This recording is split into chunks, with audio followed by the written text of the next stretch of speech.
What if the past is hiding secrets so profound, so chilling, that they've been whispered about for centuries, yet never fully explained? From vanished civilizations and unsolved disappearances to eerie artifacts that defy logic, history holds stories that challenge everything we think we know. Imagine walking through ancient ruins, feeling the weight of mysteries that refuse to fade, or staring at documents that hint at events too strange to be coincidence. Over the next 3 hours, we'll unravel the enigmas that have baffled scholars, explorers, and everyday witnesses alike. So sit back, relax, and let's dive into the shadows of history's greatest mysteries. Deep within the remote expanse of Canada's Northwest Territories lies the Nahanni Valley, a place of jagged cliffs, winding rivers, and forests so dense that sunlight struggles to reach the forest floor. But hidden among these natural wonders, explorers speak of something far stranger: the Glass Cavern. Its entrance, a narrow fissure in the rock face, glimmers faintly as if hinting at the treasures within. Inside, walls of what appear to be fused, translucent stone stretch in impossible formations, walls that catch the light in sharp crystalline reflections, refracting it in ways that seem almost unnatural. Stepping into the cavern feels like entering a world suspended between reality and dream. The air is cool and still, and every echo seems to carry a secret from centuries past. The first recorded accounts of the cavern date back to the early 20th century, when prospectors and trappers passing through the region reported seeing walls of pure glass and strange, polished stones scattered along the cavern floor. At the time, these descriptions were met with skepticism. Geological surveys suggested that the formations could be the result of high-pressure quartz deposits, or perhaps ancient volcanic activity that fused sand and minerals under extreme heat. And yet, those who have ventured inside describe surfaces so smooth and reflective that they seem engineered, not natural.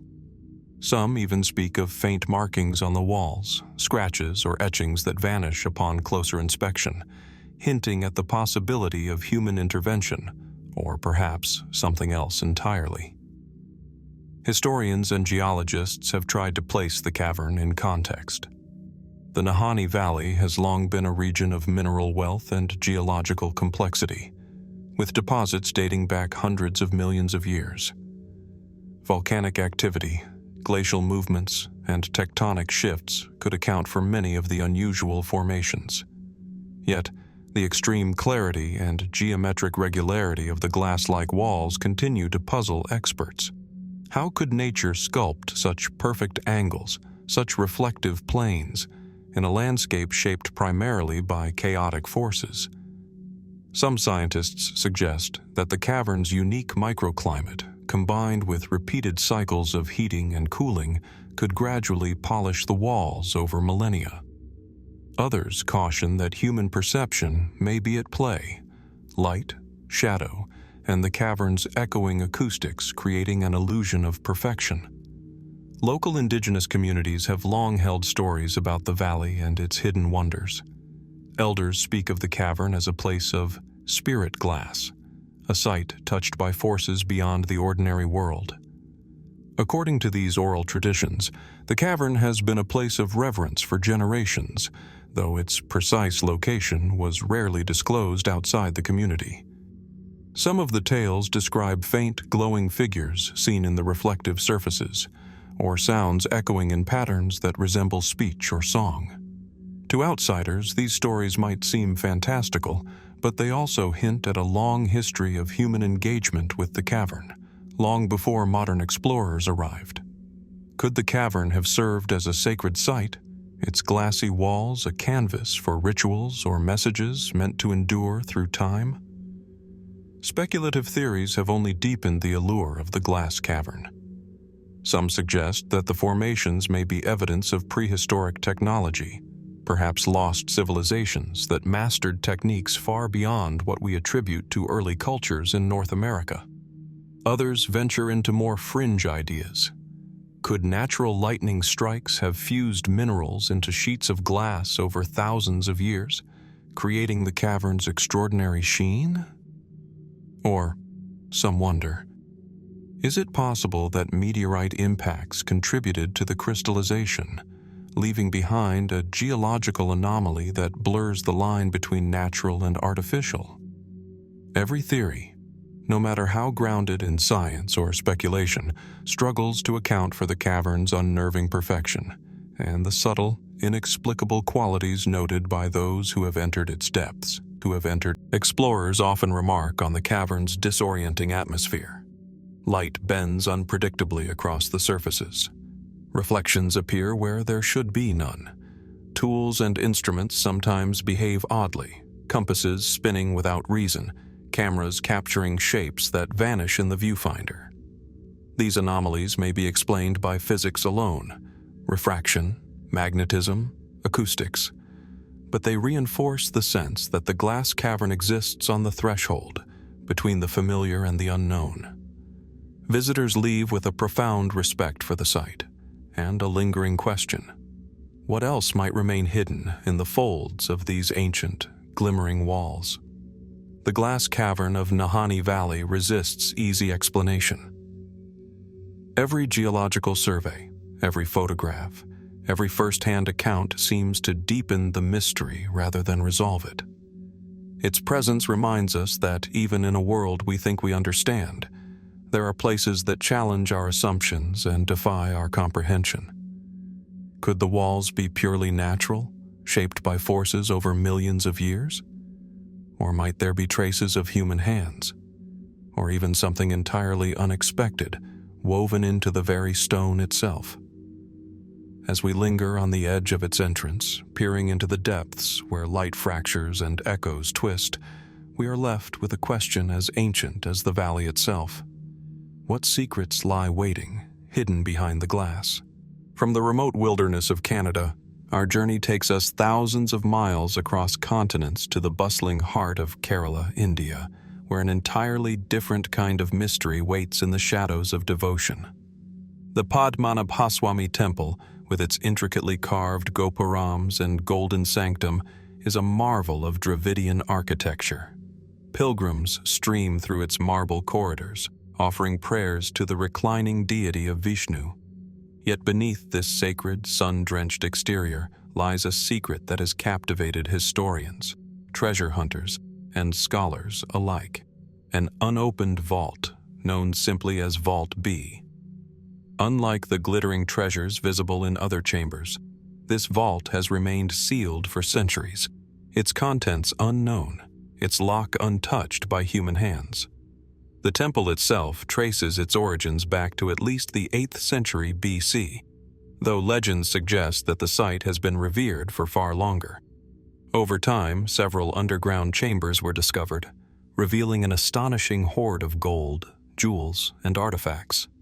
Treasures that scholars estimate could be worth billions of dollars today. Yet Vault B, one of 6 known vaults beneath the temple, remains largely mysterious. Ancient records refer to it in cryptic terms, hinting at both immense wealth and powerful protections, but offer no clear description of what lies within. Scholars and devotees alike debate whether it was deliberately sealed to safeguard dangerous relics, or perhaps as a symbolic gesture, preserving a secret too profound for mortal hands. Attempts to open Vault B have been sparse and cautious. Historical texts describe it as heavily fortified, with multiple locks and intricate mechanisms, some of which may be lost to time. Modern surveys and engineering assessments suggest that even accessing the chamber could require extraordinary care. Structural integrity, magnetic anomalies, and architectural puzzles that defy simple explanation. There are stories of inscriptions warning of curses or divine wrath upon anyone who attempts to breach the vault, and though these may be symbolic, they have only added to the aura of mystery. The intrigue deepens when we consider the variety of theories surrounding Vault B's contents. Some scholars believe it could contain more treasures comparable to the other chambers: gold coins, ceremonial crowns, or sacred relics used in temple rituals. Others suggest that the vault may hold objects of immense historical significance, perhaps manuscripts or artifacts dating back to ancient dynasties that governed southern India, providing insight into trade, religion, and culture in the region. Fringe theories, though unverified, propose even stranger possibilities. Rare alchemical substances, ancient technology lost to time, or relics with spiritual properties described in cryptic temple lore. What compelled the rulers of Travancore to guard this vault so meticulously, leaving it untouched while others were opened and catalogued?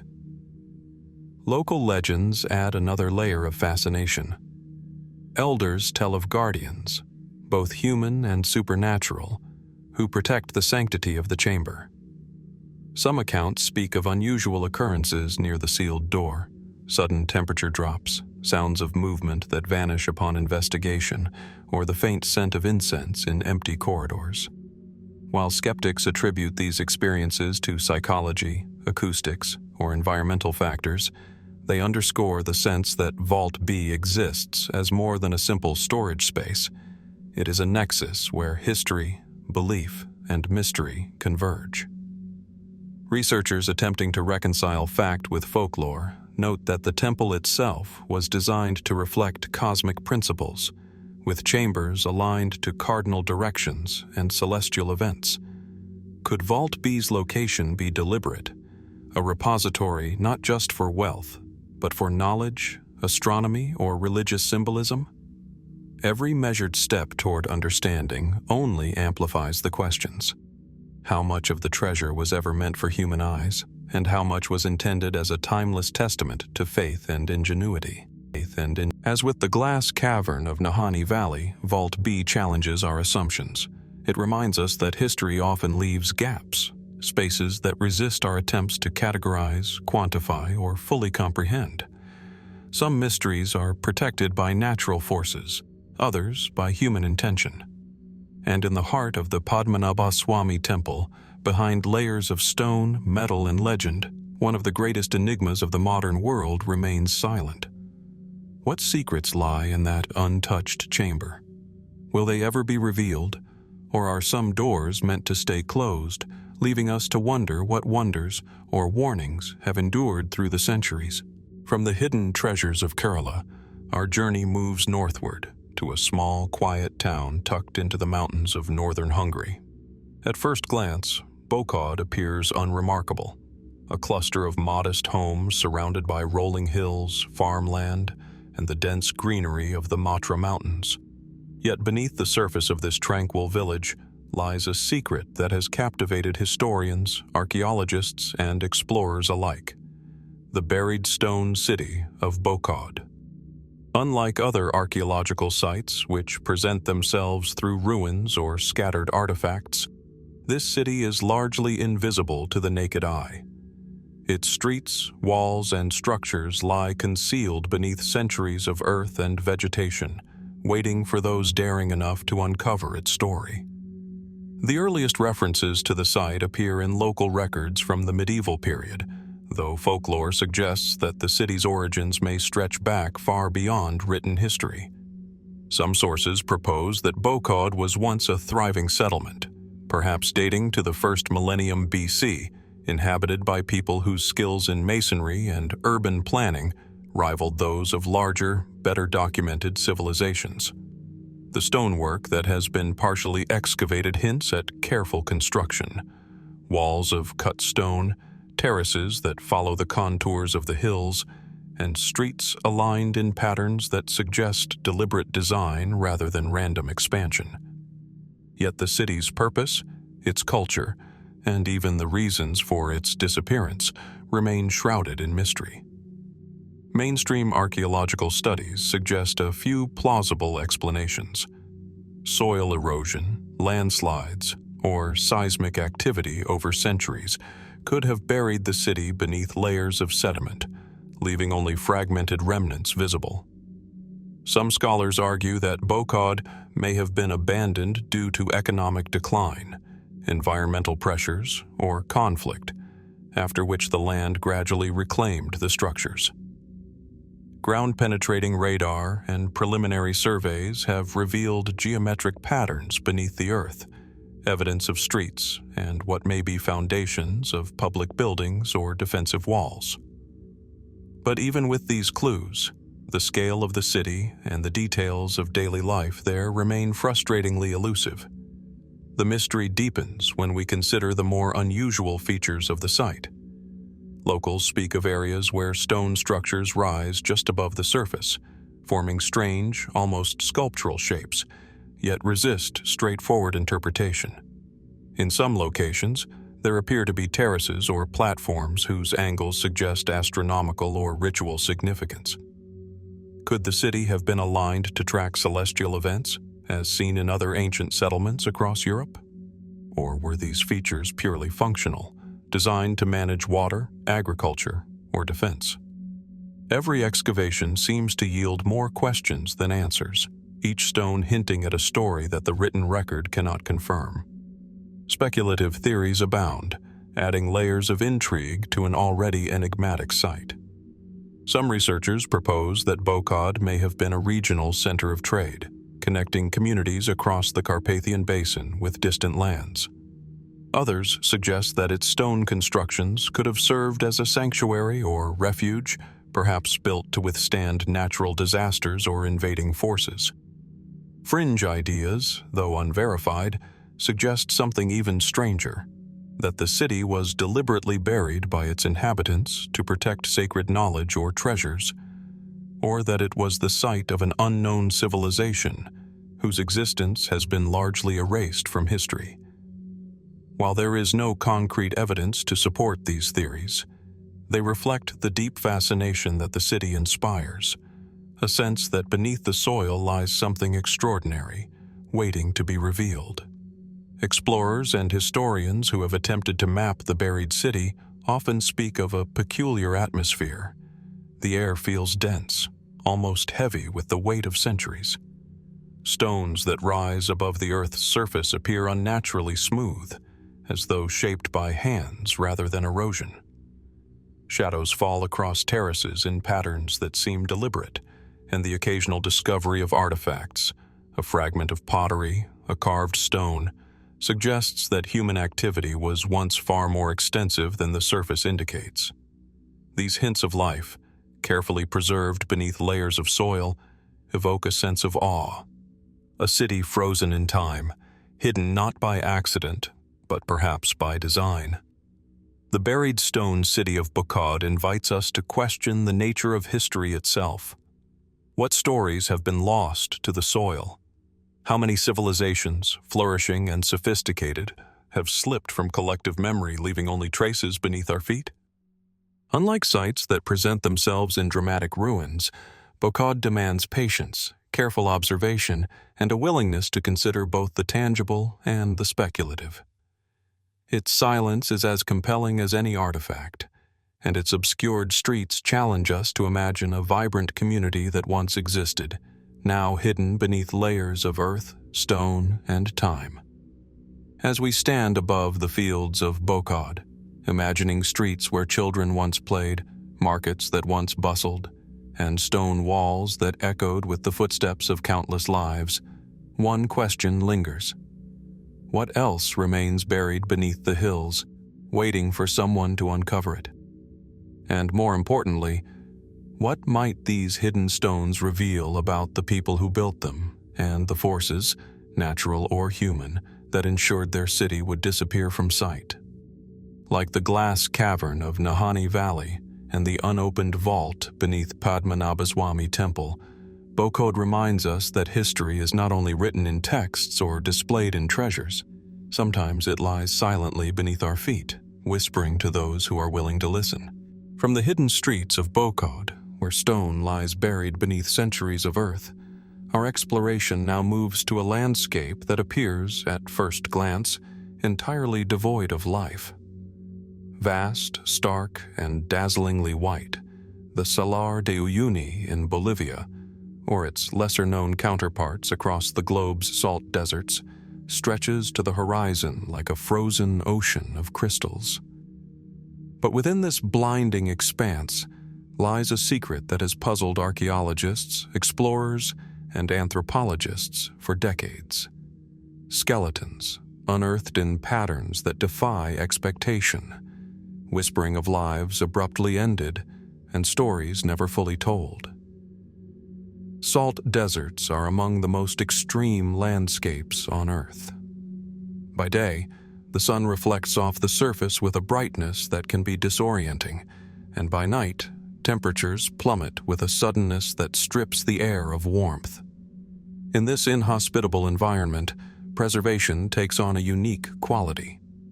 The intense mineral content of the soil, combined with near-zero moisture, can halt the decomposition of organic material, leaving skeletal remains almost untouched for centuries. What makes the discoveries here particularly haunting, however, is the context in which these skeletons are found. Many appear to be arranged in ways that suggest more than mere coincidence, clustered, aligned, or accompanied by tools and fragments of material culture that raise as many questions as they answer. Historical records provide only partial explanations. Some of the remains are thought to date back to 500 BC or earlier, associated with ancient nomadic groups who traversed these arid plains in search of water, food, and salt, a highly prized commodity in ancient trade networks. Anthropologists propose that sudden droughts, scarcity of resources, or environmental catastrophes could have led to mass deaths, leaving these skeletal traces behind. Yet the patterns of burial, or lack thereof, confound straightforward reasoning. Some skeletons lie in shallow depressions, exposed and partially aligned with celestial markers, while others appear to have been intentionally concealed beneath layers of salt, as though the earth itself were preserving them for reasons unknown. Further intrigue emerges when we consider the anomalies documented by modern researchers. In several instances, skeletons display unusual postures, hands crossed at odd angles, skulls tilted in ways that seem almost deliberate, or limbs positioned as if frozen in motion.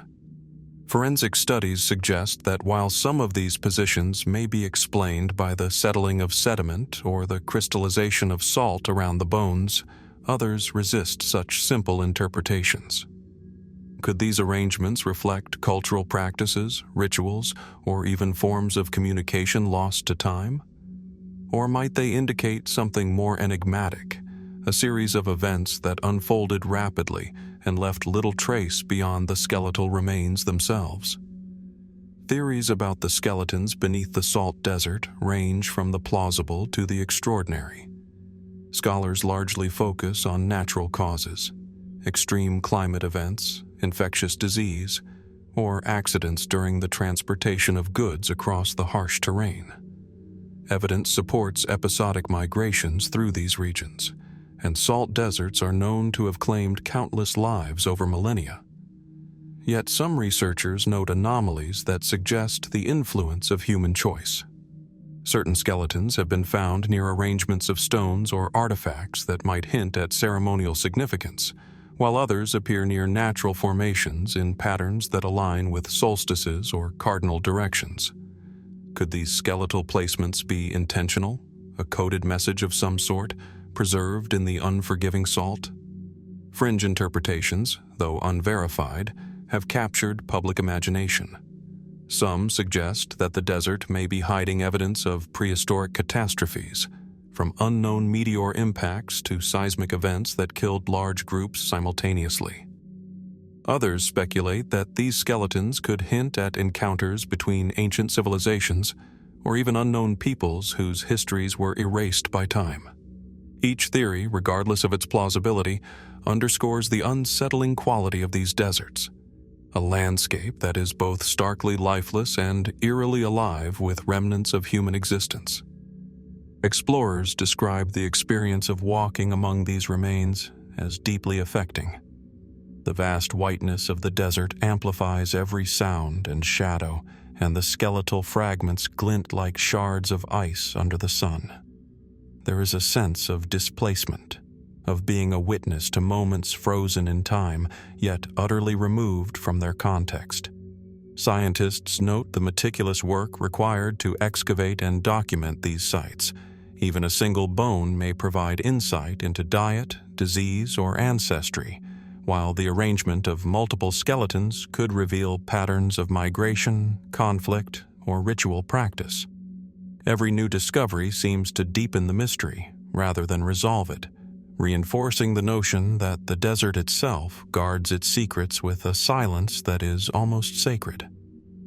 Beyond the scientific data, the salt desert evokes reflection on the fragility and impermanence of human life. How many journeys ended abruptly in these white plains? How many lives, once full of stories, ambitions, and connections, now exist only as bone and mineral?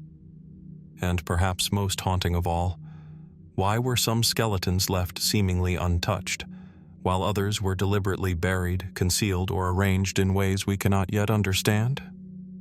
As with the glass cavern of Nahanni Valley, the unopened vault beneath Padmanabhaswamy Temple, and the buried city of Bokod, the skeletons beneath the salt desert remind us that history is more than chronicles and artifacts. It is also shadows beneath the earth, echoes of lives that intersected with forces both natural and human, leaving traces that defy simple explanation. In the glare of the sun and the silence of the salt, one is left to wonder, what else lies hidden beneath the surface? How much of the past is waiting, patient and silent, to be uncovered? And perhaps, most unsettlingly, how many mysteries will remain untold, preserved by the very landscapes that witnessed their beginning? From the stark silence of the salt deserts, where skeletal remains lie hidden beneath the earth, our journey now moves to the sun-warmed shores of Sri Lanka. There, perched against the turquoise waves of the Indian Ocean, stands the centuries-old Fort Galle, a sprawling complex of ramparts, bastions, and cobbled streets that has witnessed the rise and fall of empires. To the casual visitor, it is a charming relic of colonial architecture, its whitewashed walls and narrow alleys evoking a sense of history preserved in stone. Yet among the fortifications, a more subtle and enigmatic phenomenon has drawn the attention of historians, locals, and curious travelers alike: the so-called Whispering Walls.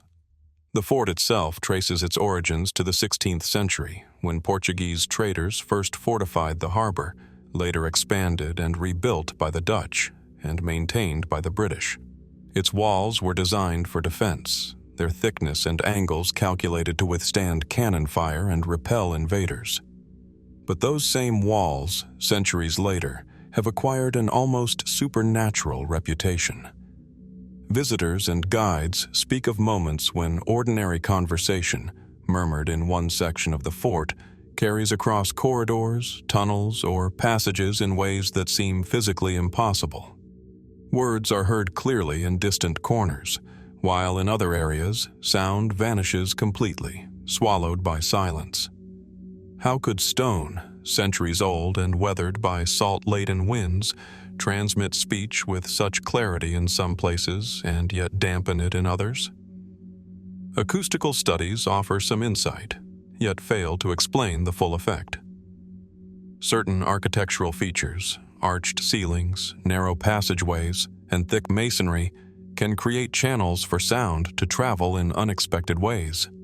Echoes, reverberations, and amplification can give the illusion of a whisper crossing impossible distances, but accounts from locals and repeat visitors suggest that there is more at play than mere physics. Some report voices that seem to speak independently of any living person, murmuring names, phrases, or warnings. Others describe moments when whispers appear to respond to questions, or when footsteps echo in patterns that do not match anyone present. Could these be tricks of perception, the brain's response to the fort's unique acoustics? Or is there a deeper layer to the phenomenon, an imprint of the fort's long and turbulent history embedded in the stone itself? Historical records provide ample reason for speculation. Fort Galle has endured centuries of conflict, including attacks, sieges, and occupations by multiple European powers. Within its walls, countless lives were lost. Soldiers fallen in battle, prisoners confined in dark cells, and civilians swept up in the tides of war. Some researchers suggest that the whispers could be echoes of these human experiences, a kind of acoustic memory preserved by the structure itself. It is a compelling idea, though one that science has yet to substantiate. Others argue that the fort's layers of construction, with successive walls built atop older foundations, may create complex resonance patterns, capturing sound in ways that surprise even trained engineers. Folklore and legend have further enhanced the mystique of the Whispering Walls. Locals tell of tunnels beneath the fort, some long sealed, where secret messages were supposedly transmitted during conflicts or smuggling operations. These subterranean passages, some verified, others rumored, may have contributed to the fort's reputation for carrying voices. More intriguingly, some accounts describe faint murmurs in areas where no human traffic occurs. A whisper at night along the ramparts, or a voice heard in an empty gallery, as if the walls themselves remembered conversations from centuries past. Scholars debate whether these experiences are psychological or paranormal in nature, but the consistency of reports across generations is difficult to dismiss entirely. The fort's design adds another layer of intrigue. Its bastions, curved walls, and overlapping corridors were not just functional, they created spaces that encouraged interaction between sound and structure. Could the builders have noticed these acoustic effects, intentionally or unintentionally designing passages where messages could travel undetected or voices could carry as warnings? If so, the Whispering Walls are more than an anomaly. They are a testament to the subtle sophistication of early modern military architecture and to the human experience embedded in stone and mortar. Visitors describe the sensation of walking through the fort at dusk, when the shadows stretch long and the wind carries the faint scent of salt and history. Conversations seem to drift unpredictably, carrying across courtyards and walls, sometimes catching the ear, sometimes fading into silence. The fort's stones, warm from the day's sun, seem almost alive, attentive to movement, aware of presence, guarding memories of the people who built, defended, and inhabited them. There is a sense of being connected to a continuum of voices, stretching back through time, yet inaccessible in their entirety. A reminder that history is not only written in records or preserved in artifacts, but also in the spaces where people lived, worked, and endured. The Whispering Walls of Fort Galle, like the skeletons beneath the salt desert, the buried city of Bokod, and the unopened vault beneath Padmanabhaswamy Temple, invite reflection on the layers of the past that remain unseen or barely understood. They prompt questions about memory, perception, and the traces of human existence that persist beyond conventional explanation. Could the fort itself retain echoes of its past, embedding sound and experience into its stones? Or are these whispers a convergence of history, architecture, and imagination, producing effects that feel uncanny precisely because we sense the weight of centuries pressing upon us?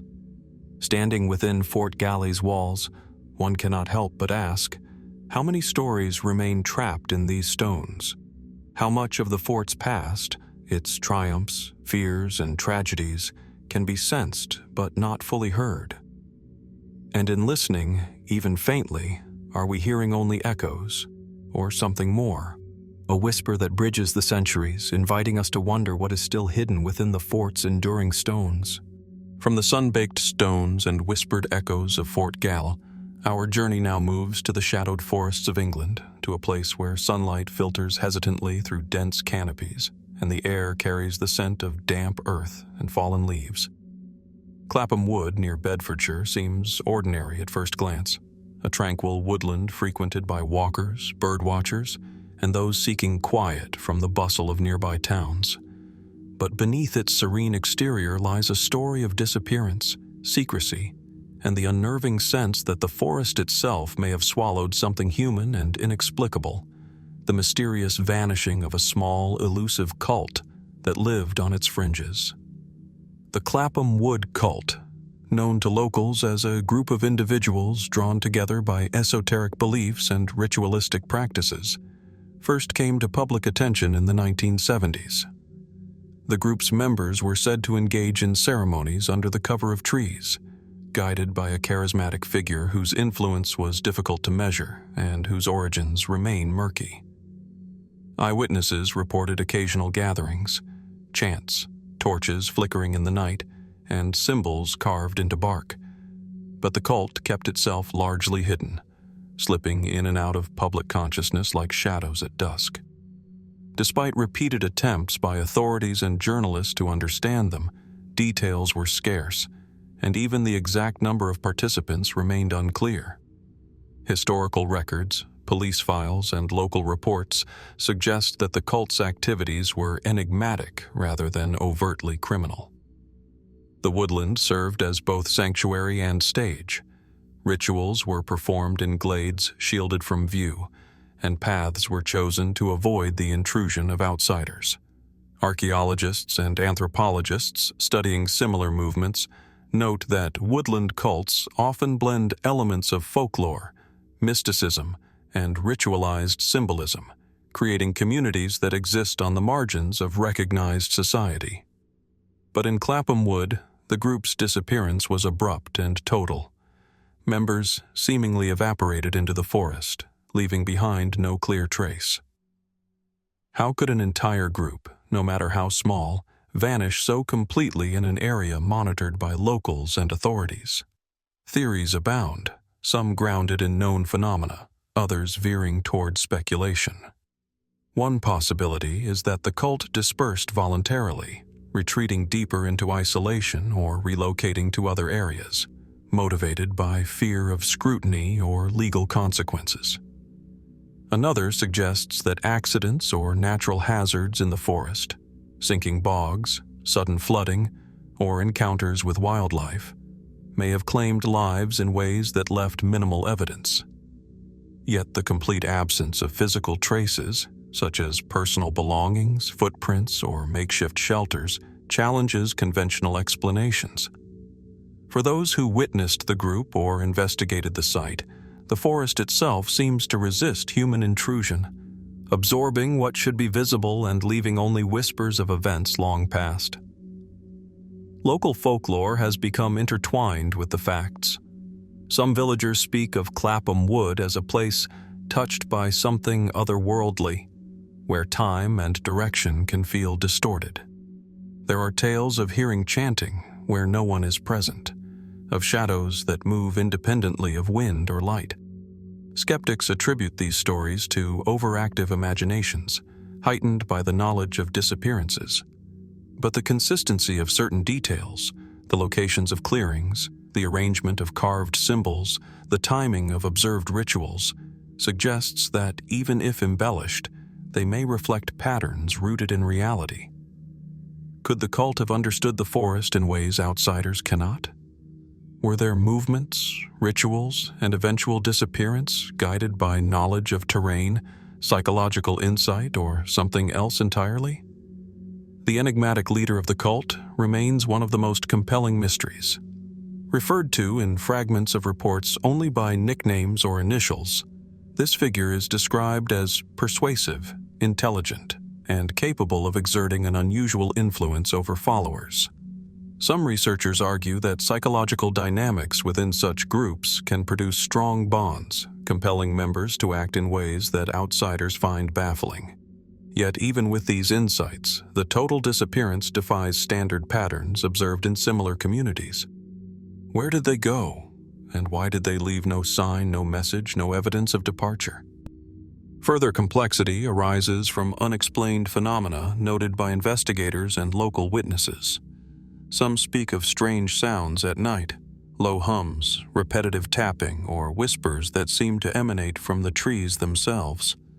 Others report fleeting glimpses of figures disappearing among trunks, never to be seen again.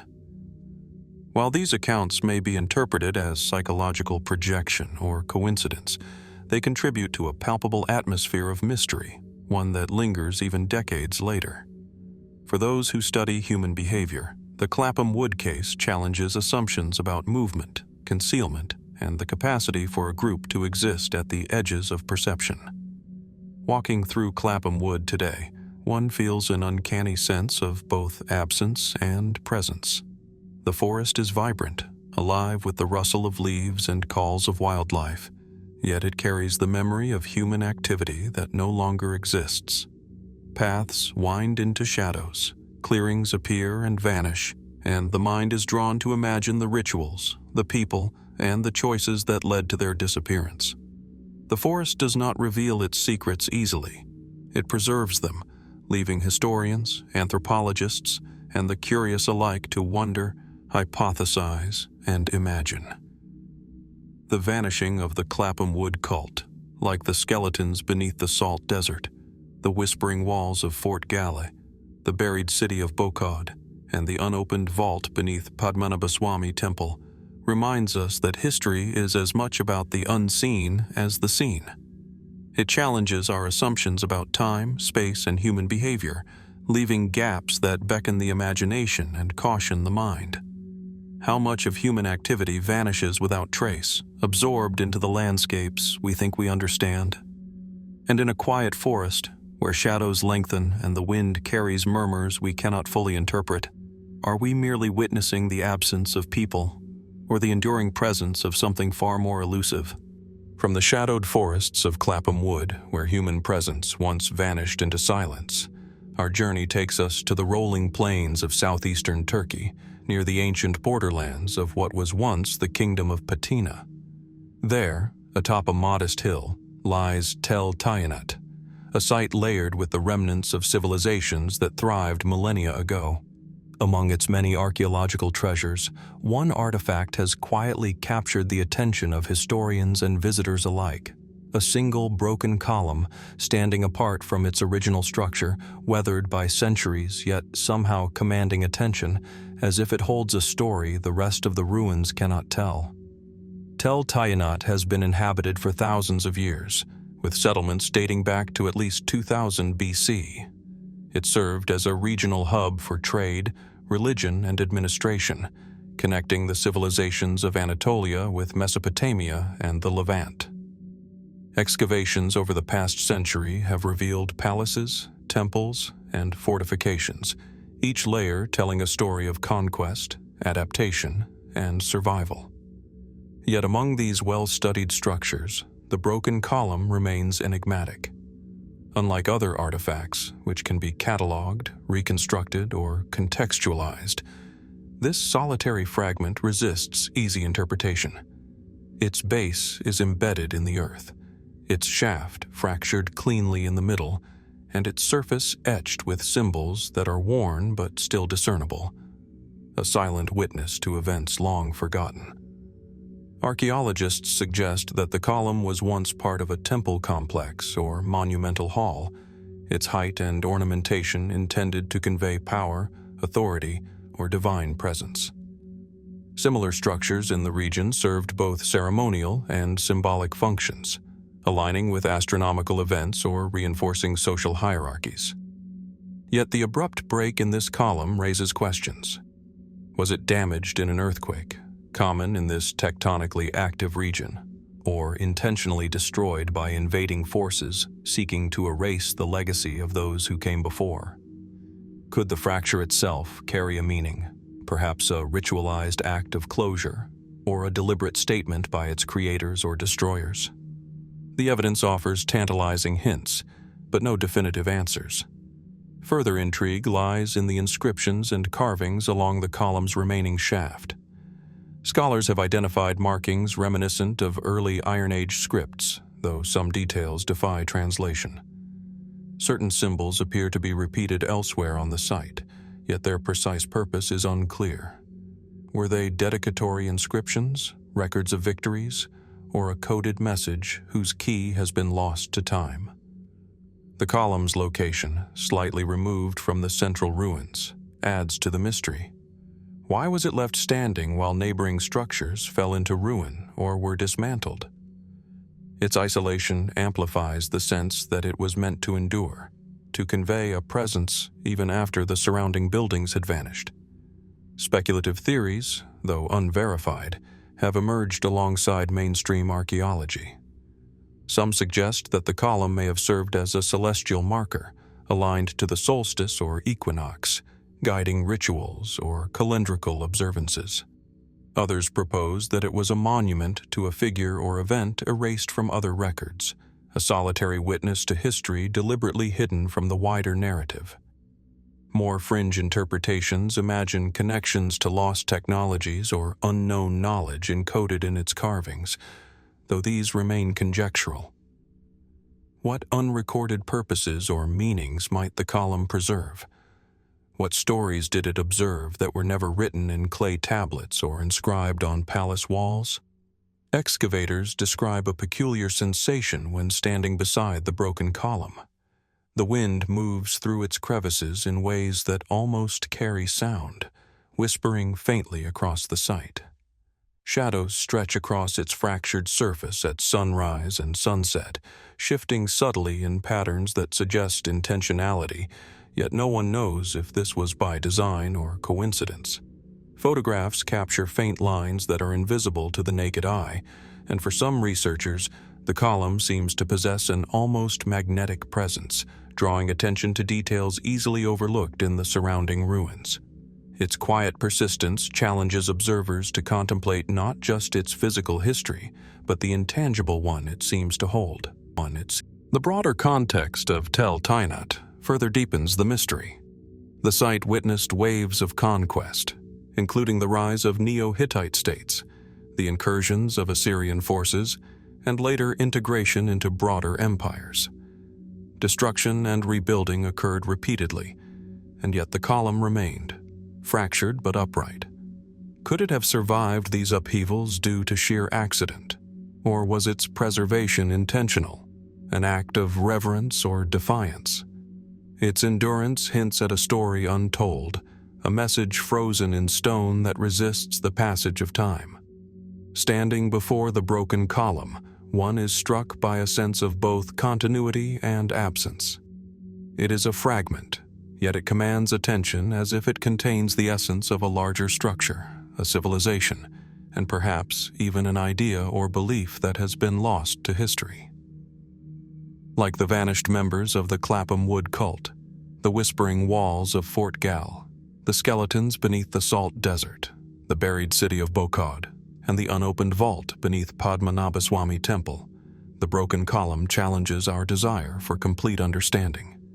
It reminds us that history is preserved not only in texts, tombs, or treasures, but also in fragments, in absences, in objects that stand silently as witnesses to forces and choices now beyond our comprehension. As the sun sets over Tel Tayinat, casting long shadows across the hilltop, one cannot help but wonder, what events led to this fracture? What ceremonies, conflicts, or decisions did the column silently witness?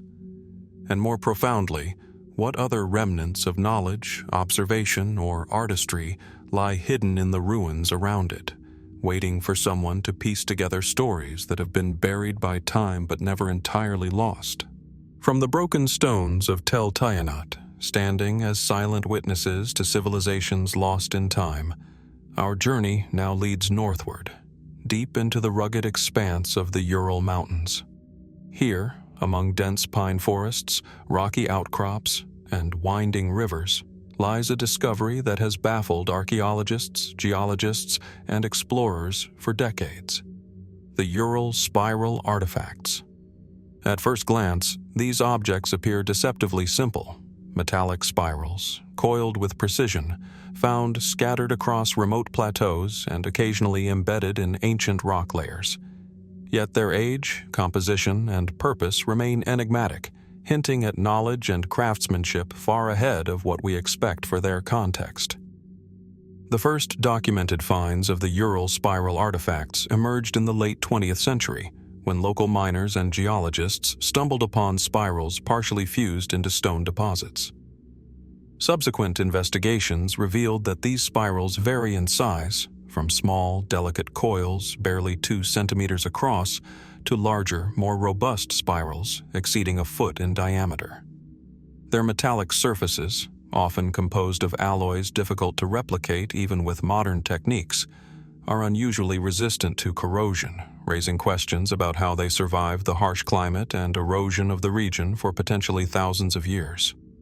Carbon dating of nearby organic material and associated sediment suggests that some artifacts may date back to as early as 1200 BC, though their origins remain contested. Geologists initially proposed that the spirals could be natural formations, the result of mineral crystallization, volcanic activity, or unusual magnetic fields interacting with metal deposits over time. While such explanations account for some physical characteristics, they fail to explain the regularity, symmetry, and apparent intentional shaping observed in many of the spirals.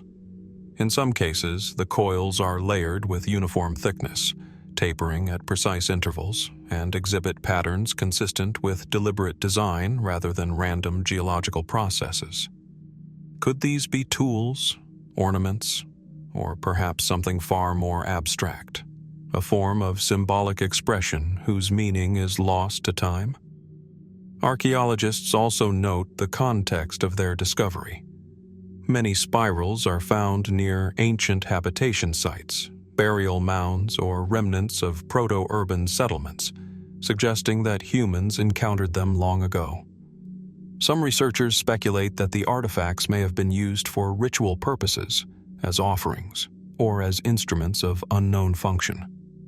Others propose a more technological interpretation. Could these spirals have been part of early machinery, primitive electrical devices, or even navigational tools? No accompanying texts or inscriptions have been found, leaving the artifact's purpose entirely to interpretation, and compelling scientists to weigh the limits of current knowledge against tantalizing anomalies. The spiral's design also invites speculation about advanced knowledge in metallurgy or mathematics. Their uniform curves, consistent ratios, and occasional alignment with cardinal directions hint at an understanding of geometry and measurement that seems sophisticated for their apparent era. Some observers suggest that the spirals may encode information, serving as mnemonic devices, maps, or symbolic representations of celestial or environmental cycles. Others entertain the possibility of an unknown culture, technologically adept yet almost entirely erased from history, leaving behind only these cryptic coils as traces of their existence. Local folklore adds yet another layer to the enigma. Villagers and hunters recount tales of spirals discovered in clusters, often accompanied by strange occurrences, metallic humming when the objects are moved, subtle magnetic disturbances, and even reports of visions or dreams linked to the sites of discovery. While skeptics attribute these accounts to suggestion or coincidence, the sheer consistency of reports across decades lends an air of intrigue. Could the artifact's physical properties have interacted with the human nervous system in ways that heightened perception or induced hallucinations? Or do these stories reflect a deeper cultural memory, passed down over generations, hinting at the significance of the spirals in ancient belief systems? The Ural spiral artifacts also challenge conventional timelines of technological development. If some are indeed as old as 1200 BC or earlier, they suggest a level of metallurgical skill and conceptual understanding that predates other known examples in the region. How did the people who produced these objects achieve such precision? Were they isolated experiments, lost technologies, or part of a broader knowledge network now hidden from historical record? And if they were deliberately buried, as some patterns suggest, what motivated that choice? Were they offerings, warnings, or tools deliberately concealed to prevent misuse? Explorers describe the sensation of encountering the spirals in situ as deeply affecting. The objects, small and unassuming at first, seem almost alive when touched, reflecting light with a peculiar luster and weight that belies their size. Patterns etched into their surfaces invite close examination, drawing the eye to details that hint at intentionality and purpose. In the cold, quiet expanses of the Urals, these tiny coils carry the weight of centuries, standing as reminders of human ingenuity, mystery, and perhaps even knowledge lost to time. The Ural spiral artifacts, like the broken column of Tel Tayinat, the vanished Clapham wood cult, the whispering walls of Fort Galle, and the skeletons beneath the salt desert, remind us that history often preserves its secrets in fragments. Some are physical objects, some are absences, some are impressions on the landscape itself. Each artifact raises as many questions as it answers, compelling us to confront the limits of what we know and the possibility that ancient peoples may have possessed knowledge we are only beginning to glimpse. As the wind sweeps across the Urals, moving through pine and stone, one cannot help but wonder, who made these spirals and why? Were they the products of human hands or something else entirely? What knowledge, beliefs, or purposes were encoded in these metallic coils, waiting for discovery across millennia?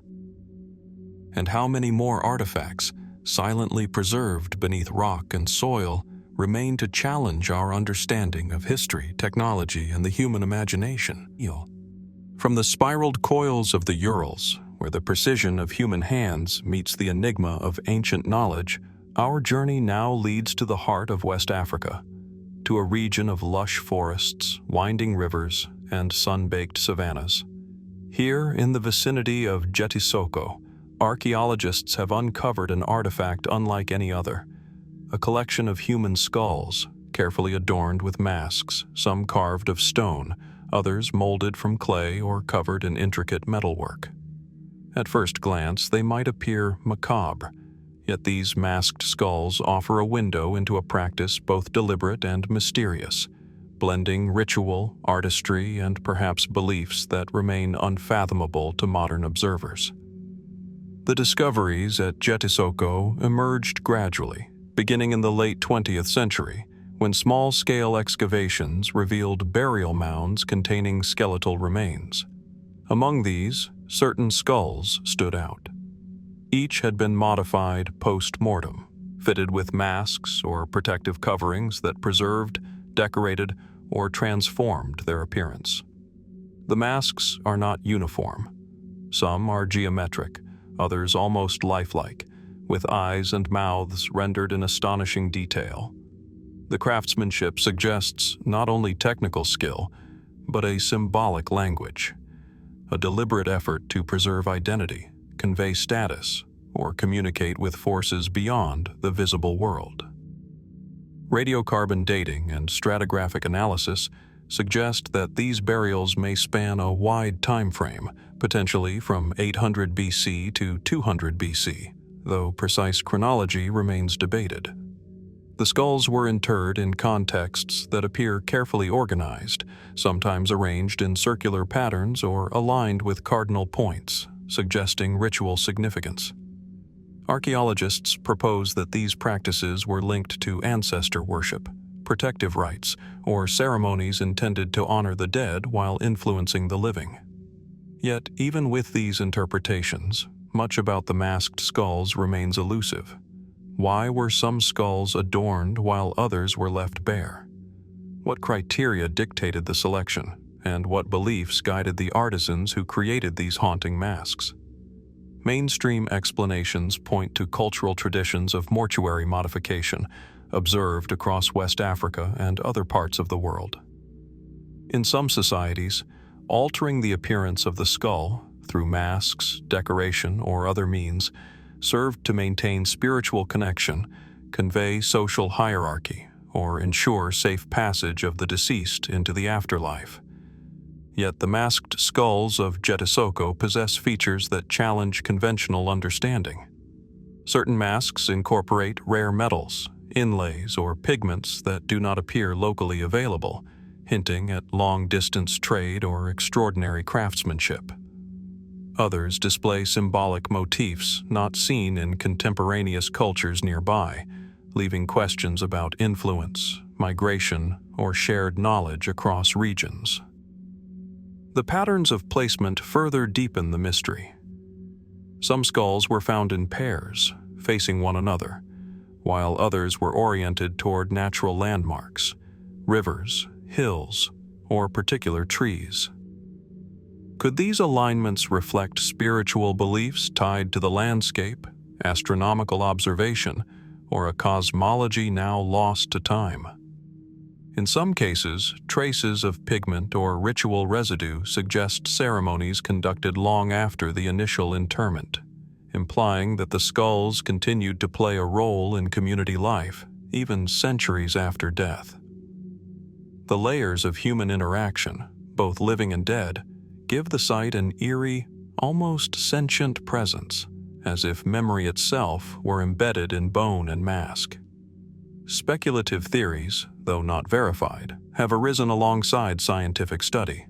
Some researchers propose that the masks may encode symbolic or astronomical information, possibly related to lunar cycles, seasonal shifts, or agricultural calendars. Others suggest that Djetisoko may have been a center of ritual practice for travelers, scholars, or seers, attracting diverse groups whose practices merged over centuries. Fringe ideas hint at even stranger possibilities. Could the masks have been intended to preserve consciousness, identity, or knowledge beyond death? Were these objects purely symbolic, or did they serve functions now incomprehensible, bridging the human and spiritual realms in ways science struggles to describe? Witnesses and archaeologists alike describe the visceral impact of encountering the masked skulls in situ. The masks' lifelike qualities, the gaze of hollow eyes, and the quiet dignity of their arrangement leave a lasting impression. Even the smallest detail, a carved line, a metallic inlay, a smoothed edge, invites reflection on human intention and cultural expression. The objects are simultaneously personal and universal, reminders that those who lived millennia ago possessed both the skill and the imagination to shape objects that survive long after their creators have vanished. Djetisoko's masked skulls, like the Ural spiral artifacts, the broken column of Tel Tayinat, the vanishing Clapham wood cult, the whispering walls of Fort Galle, and the skeletons beneath the salt desert, challenge our assumptions about history and the traces it leaves behind. They compel us to consider the interplay of mortality, ritual, and memory, and the ways human societies attempt to reach beyond the finite span of life. In these masks, one sees not just craftsmanship, but a dialogue across time, a connection between the living and the dead, between knowledge lost and the questions that endure. As one stands among the burial mounds of Djetisoko, imagining the ceremonies, intentions, and lives that intersected with these objects, a single question remains. What truths lie encoded in these masked skulls? What beliefs, fears, or hopes compelled artisans to transform human remains into something enduring and symbolic? And how many layers of meaning remain hidden, waiting for discovery, interpretation, or understanding that may never fully arrive? In the quiet of the forested savanna, where history rests in bone and mask, one senses that some mysteries are preserved not in answers, but in the questions they leave behind. From the sun-baked savannas of Djetisoko, where masked skulls whisper of lives and beliefs long past, our journey moves to a world submerged, to the eerie, waterlogged vaults hidden beneath the quiet town of La Pinta. At first glance, the landscape seems ordinary: gentle hills, scattered trees, and the gentle flow of rivers across fertile land. Yet, beneath the surface of this tranquil setting lies a secret that has puzzled historians, divers, and archaeologists alike. Burial vaults partially submerged by groundwater, their contents preserved in an uncanny state, inviting speculation, wonder, and a profound sense of unease. The vaults were first documented in the early 20th century, when local farmers noticed depressions in the soil and unusual reflections in the waters of irrigation canals. Subsequent surveys revealed a network of chambers, some carved directly into limestone, others constructed of brick and mortar, dating back to periods as early as 500 BC. Within these vaults, human remains, artifacts, and ritual objects lay partially submerged, their preservation enhanced by the constant flow of mineral-rich water. The water, cold and opaque, seems to suspend time itself, leaving bones, pottery, and metallic objects almost untouched by decay.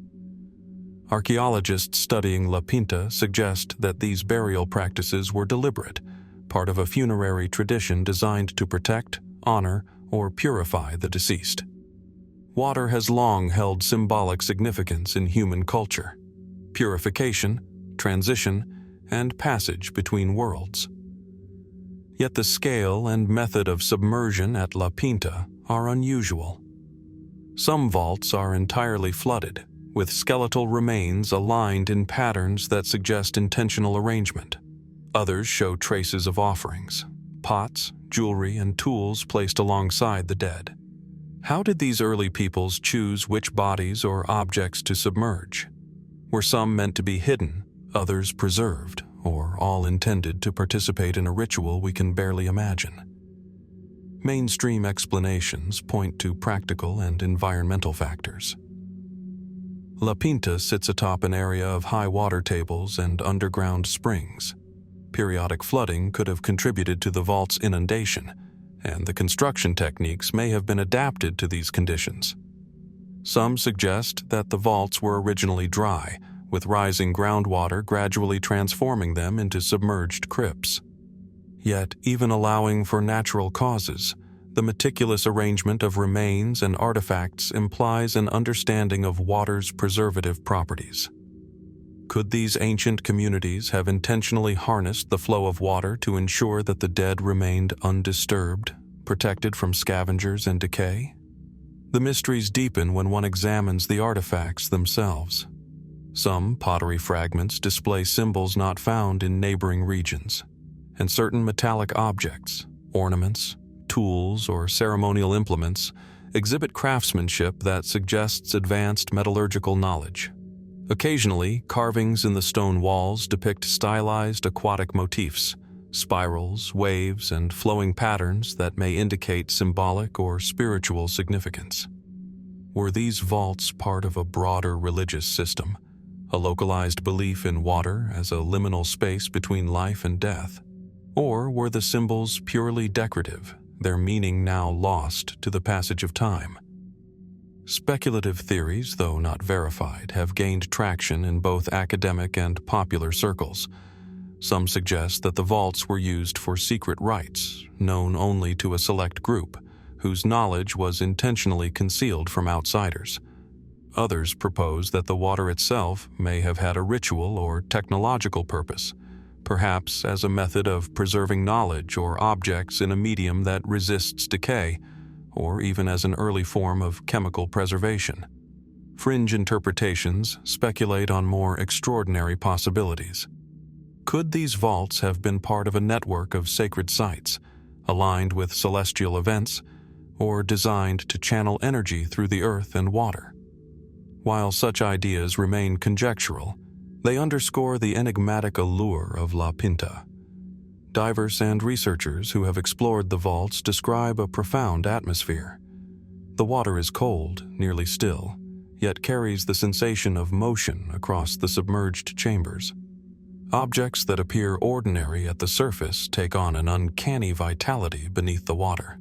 Bones seem almost luminous, and pottery glints with reflections that shift with the light. The silence is deep, interrupted only by the movement of water or the occasional drip from the vault ceiling. In this quiet, the vaults feel less like tombs and more like time capsules, preserving a record of human existence and ritual intent in a state of almost perfect stasis. The broader implications of La Pinta are as unsettling as they are fascinating. Across time and geography, Humans have employed water in funerary and ritual contexts, yet few sites combine elaborate construction, purposeful submersion, and preserved artifacts to such an extent. What does this tell us about the people who lived here? About their beliefs, their relationship with the natural world, and their understanding of preservation? And how many other vaults, hidden beneath water and soil, remain undiscovered, holding secrets that may forever elude interpretation? The flooded burial vaults of La Pinta, like the masked skulls of Djetisoko, the Ural spiral artifacts, the broken column of Tayinat, the vanished Clapham wood cult, and the whispering walls of Fort Galle, remind us that history often preserves its mysteries in forms both subtle and extraordinary. They challenge our assumptions about the boundaries between life and death, the seen and unseen, and the ways human societies seek to navigate the unknown. In La Pinta, water becomes a medium of preservation, a silent witness, and perhaps even a conduit for memory itself. Standing at the edge of the vaults, watching sunlight refract through the surface of the water, one cannot help but ask, what lies beneath those still, rippling depths? What stories of life, belief, and death remain trapped in the water, waiting to be understood, or perhaps to remain silent forever? And as the current carries shadows across the submerged chambers, we are reminded that some mysteries are preserved not for revelation, but for contemplation, challenging us to imagine worlds and intentions beyond our reach. From the flooded vaults of La Pinta, where water preserves both artifact and memory, our journey now leads to the heart of Florence, Italy, to the imposing silhouette of Palazzo Vecchio. Perched over the Piazza della Signoria, its crenellated towers and austere stone facade command the city's attention, a fortress of civic pride and political authority that has overseen centuries of history. Yet within its walls, beyond the grand halls and ornate stairways, lie spaces long shrouded in silence, rooms whose very existence is whispered about in historical records, whose purpose has been partially lost to time, and whose quietude draws both curiosity and unease. Palazzo Vecchio, constructed at the end of the 13th century, served as the seat of Florence's government and as a residence for the city's most powerful families. Its public rooms, the council chambers, the Salone dei Cinquecento, and the artistically adorned private apartments have been meticulously studied, photographed, and described in countless chronicles. Yet hidden behind sealed doors, staircases leading nowhere, and corridors that seem to twist upon themselves, lie chambers less understood. These are the silent rooms, spaces whose walls have absorbed centuries of conversation, intrigue, and perhaps secrets never recorded in any ledger or letter. Historical documentation suggests that some of these rooms were designed for private counsel or confidential negotiations, intended to safeguard sensitive matters of state from prying eyes. In Renaissance Florence, where power was constantly shifting and conspiracies abounded, privacy was not merely desirable, it was essential. Yet the architecture of these rooms suggests more than practical secrecy. Some are windowless, with acoustics that amplify whispers and mute louder sounds. Others contain alcoves, hidden compartments, or subtle irregularities in the stonework. Could these features have been intended purely for discretion, or did they serve a symbolic or psychological purpose, shaping the perceptions, fears, or attentions of those who entered them? Archaeologists and architectural historians note that even minor anomalies within the silent rooms carry significance. Walls bear inscriptions partially concealed beneath layers of plaster, faint marks etched with deliberate care, or repairs that obscure their original intent. Floors are uneven in patterns that do not align with surrounding halls. In some chambers, doorways appear narrower than necessary or slightly askew, producing effects of light, shadow, and perspective that subtly alter perception. Were these deliberate manipulations of space designed to influence thought or action, or simply the result of centuries of modification? The room's very silence amplifies these questions, creating an atmosphere in which every shadow, creak, or draft feels laden with meaning. Mainstream scholarship interprets many of these features as consistent with the political and social realities of Renaissance Florence. Locked rooms, secret staircases, and hidden compartments were practical necessities for rulers and magistrates concerned with safeguarding correspondence, valuables, and political strategy. Yet practical explanations alone cannot account for all the mysteries of the silent rooms. Their distribution across the palace, their occasional alignment with other chambers, and the inclusion of peculiar architectural elements suggest a deliberate design, one that extended beyond functional necessity. Were these spaces intended to instill psychological focus, evoke reverence, or perhaps even subtly manipulate those who occupied them? Some researchers speculate that certain chambers may have served esoteric purposes. Florence, during the Renaissance, was a hub of art, science, and mysticism. Philosophers, scholars, and patrons often explored knowledge that combined politics, spirituality, and emerging scientific understanding. Could the silent rooms have been used for meditation, secret councils of intellectuals, or alchemical experiments conducted far from the public eye? Some walls bear faint geometric patterns or symbolic carvings, subtle enough to be missed by casual observers, yet potentially meaningful to those trained in Renaissance symbolism.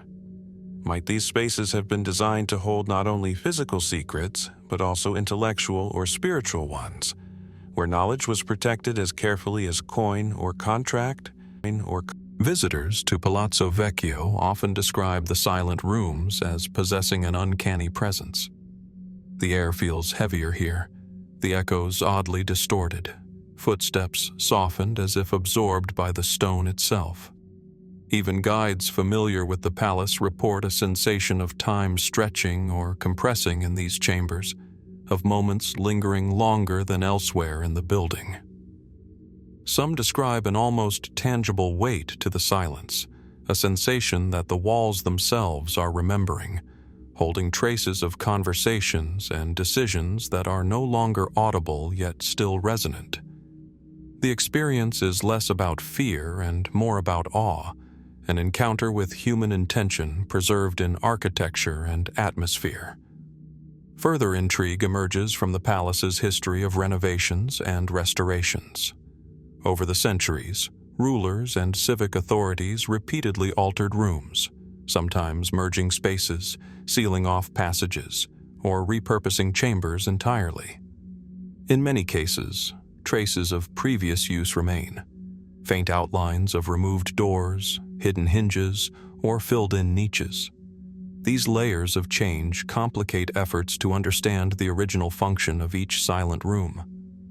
Did some chambers once serve as treasuries, private libraries, or even spaces for negotiation with foreign emissaries? Or were they reserved for ritual or symbolic use, their meaning encoded in spatial design rather than written record? Speculative theories, while unverified, underscore the depth of fascination surrounding these spaces. Some suggest that certain silent rooms may have been designed to influence thought, meditation, or political deliberation, using architecture as a subtle instrument of psychological effect. Others imagine that secret societies, intellectual circles, or clandestine patrons may have conducted experiments, philosophical discussions, or rituals in these spaces, leaving traces in the architecture itself. The absence of concrete documentation preserves the mystery, inviting visitors to contemplate not just the physical space but the human intentions and secrets it has absorbed.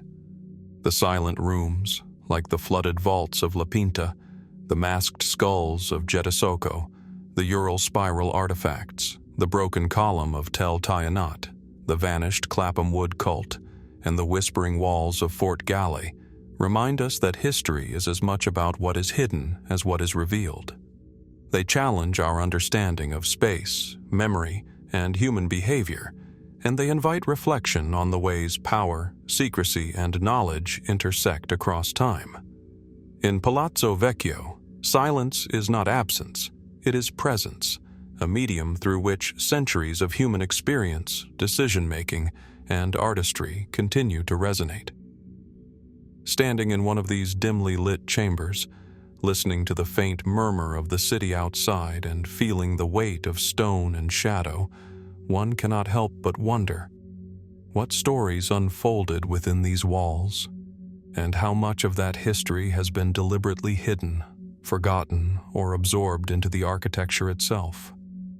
How many decisions that shaped Florence, Europe, or even the world were made in spaces now locked or silent, leaving only the walls as witnesses?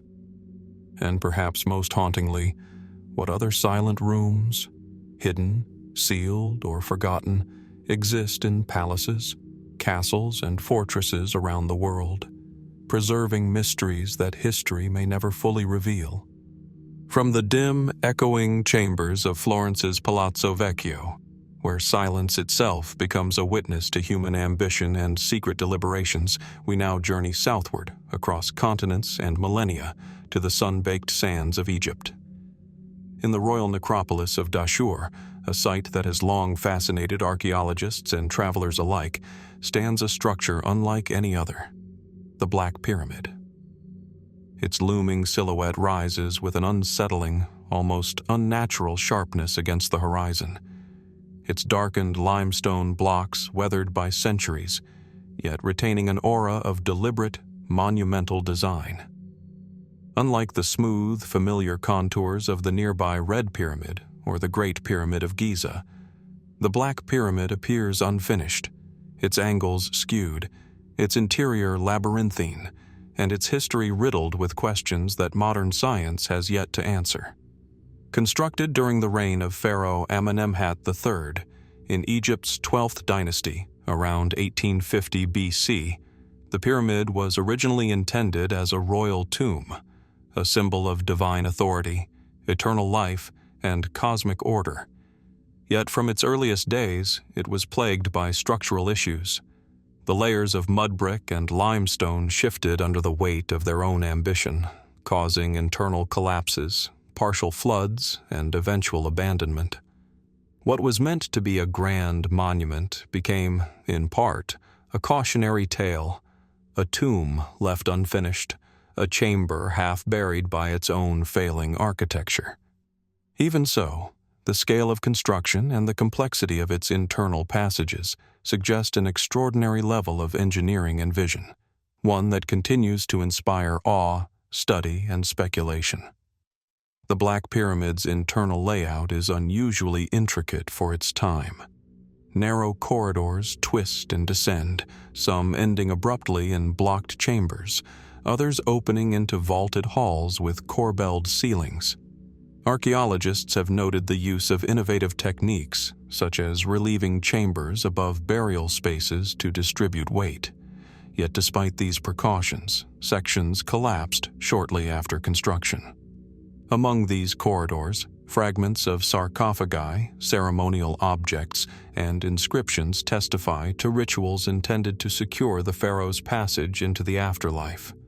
Yet large portions of the pyramid remain inaccessible, their corridors blocked by centuries of rubble, leaving the full extent of the tomb and the secrets it may contain beyond reach. The pyramid's darkened appearance, from which it earns its name, adds to its aura of mystery. While some discoloration results from erosion and the dark limestone used in certain layers, local legend and traveler accounts have imbued the Black Pyramid with an almost supernatural reputation. Stories abound of strange acoustics within the chambers, where echoes carry unusually far or seem to shift in unexpected ways. Some visitors report an oppressive atmosphere in collapsed corridors, a feeling that the structure itself is alive with the memory of labor, devotion, and failure. Could these sensations be merely psychological, heightened by history and isolation? Or might there be architectural factors deliberately or inadvertently producing these effects? The purpose of some internal chambers remains debated. Certain rooms, partially collapsed or hidden behind rubble, contain niches or recesses whose function is unclear. Were they intended as storage, ceremonial spaces, or decoys designed to confuse tomb robbers? Ancient Egyptians were known for elaborate protective measures, yet some of the pyramid's features, angled corridors, false doors, and concealed pits, exceed the conventions observed in other pyramids of the era. Were these measures purely practical, a reflection of engineering caution, or did they encode symbolic or spiritual meanings, designed to protect not only the body of the pharaoh, but also sacred knowledge entrusted to the tomb? Speculative interpretations have grown around the Black Pyramid's unusual design and troubled history. Some suggest that the instability of the structure reflects an abandoned experiment in pyramid construction, an attempt to achieve an unprecedented scale or alignment that ultimately proved untenable. Others propose that certain chambers may have been intended for rituals or rites whose purpose was never completed, leaving only remnants and hints of an unfinished religious program. Fringe theories even suggest hidden tunnels extending beyond known corridors, secret chambers containing treasures or texts that could rewrite aspects of Egyptian history.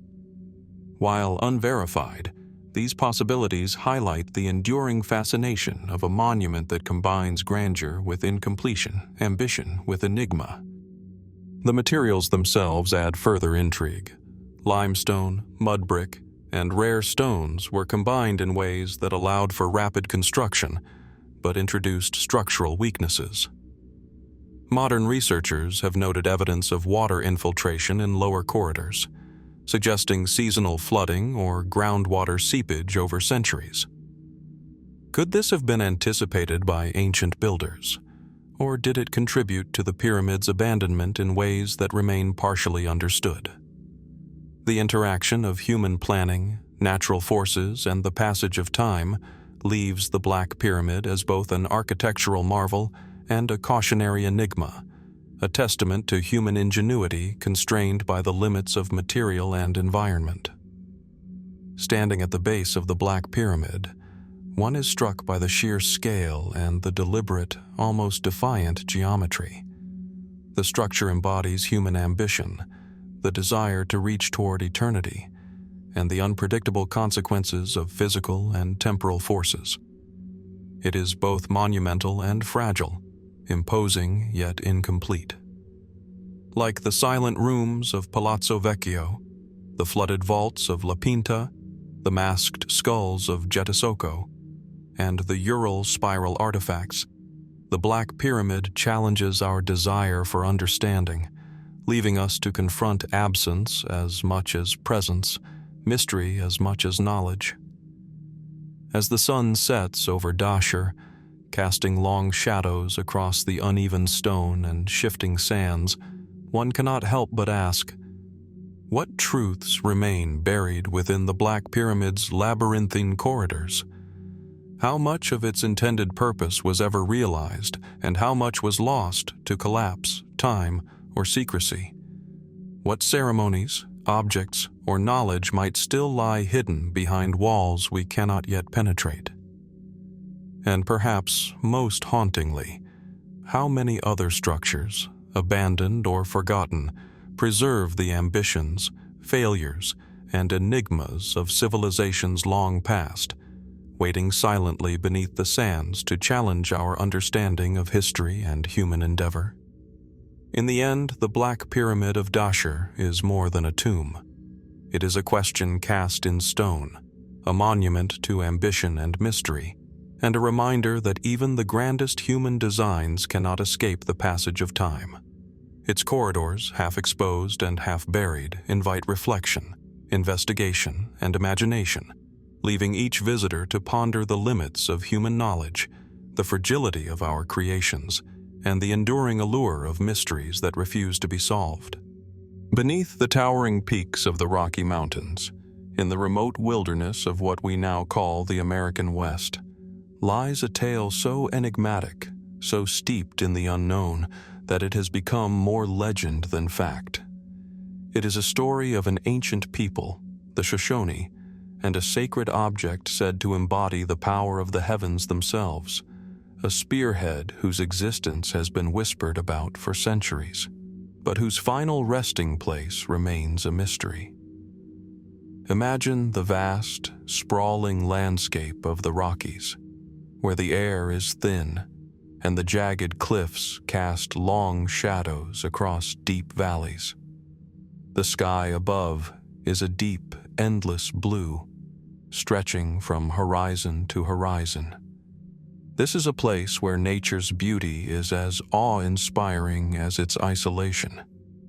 It was here, among these towering peaks, that the Shoshone tribe once lived, their lives intricately connected to the land, the stars, and the celestial forces above. The Shoshone, like many indigenous tribes, believed that the heavens held great power over their lives. Their spiritual practices revolved around the sun, the moon, and the stars, each guiding the course of life on Earth. The most sacred of their rituals, the sky ceremony, was said to have been conducted under the watchful gaze of the heavens. At the heart of this ceremony was an object of great significance: the spearhead. According to legend, the spearhead was no ordinary weapon. It was a ceremonial artifact, believed to possess the power to channel the forces of the sky itself. Crafted from materials that were not native to the Shoshone's homeland, possibly even meteoric iron, thought by some to fall from the heavens, the spearhead was said to radiate a light that was unlike any seen on Earth. It gleamed with a supernatural glow, its sharp edges capable of cutting through the very fabric of the cosmos.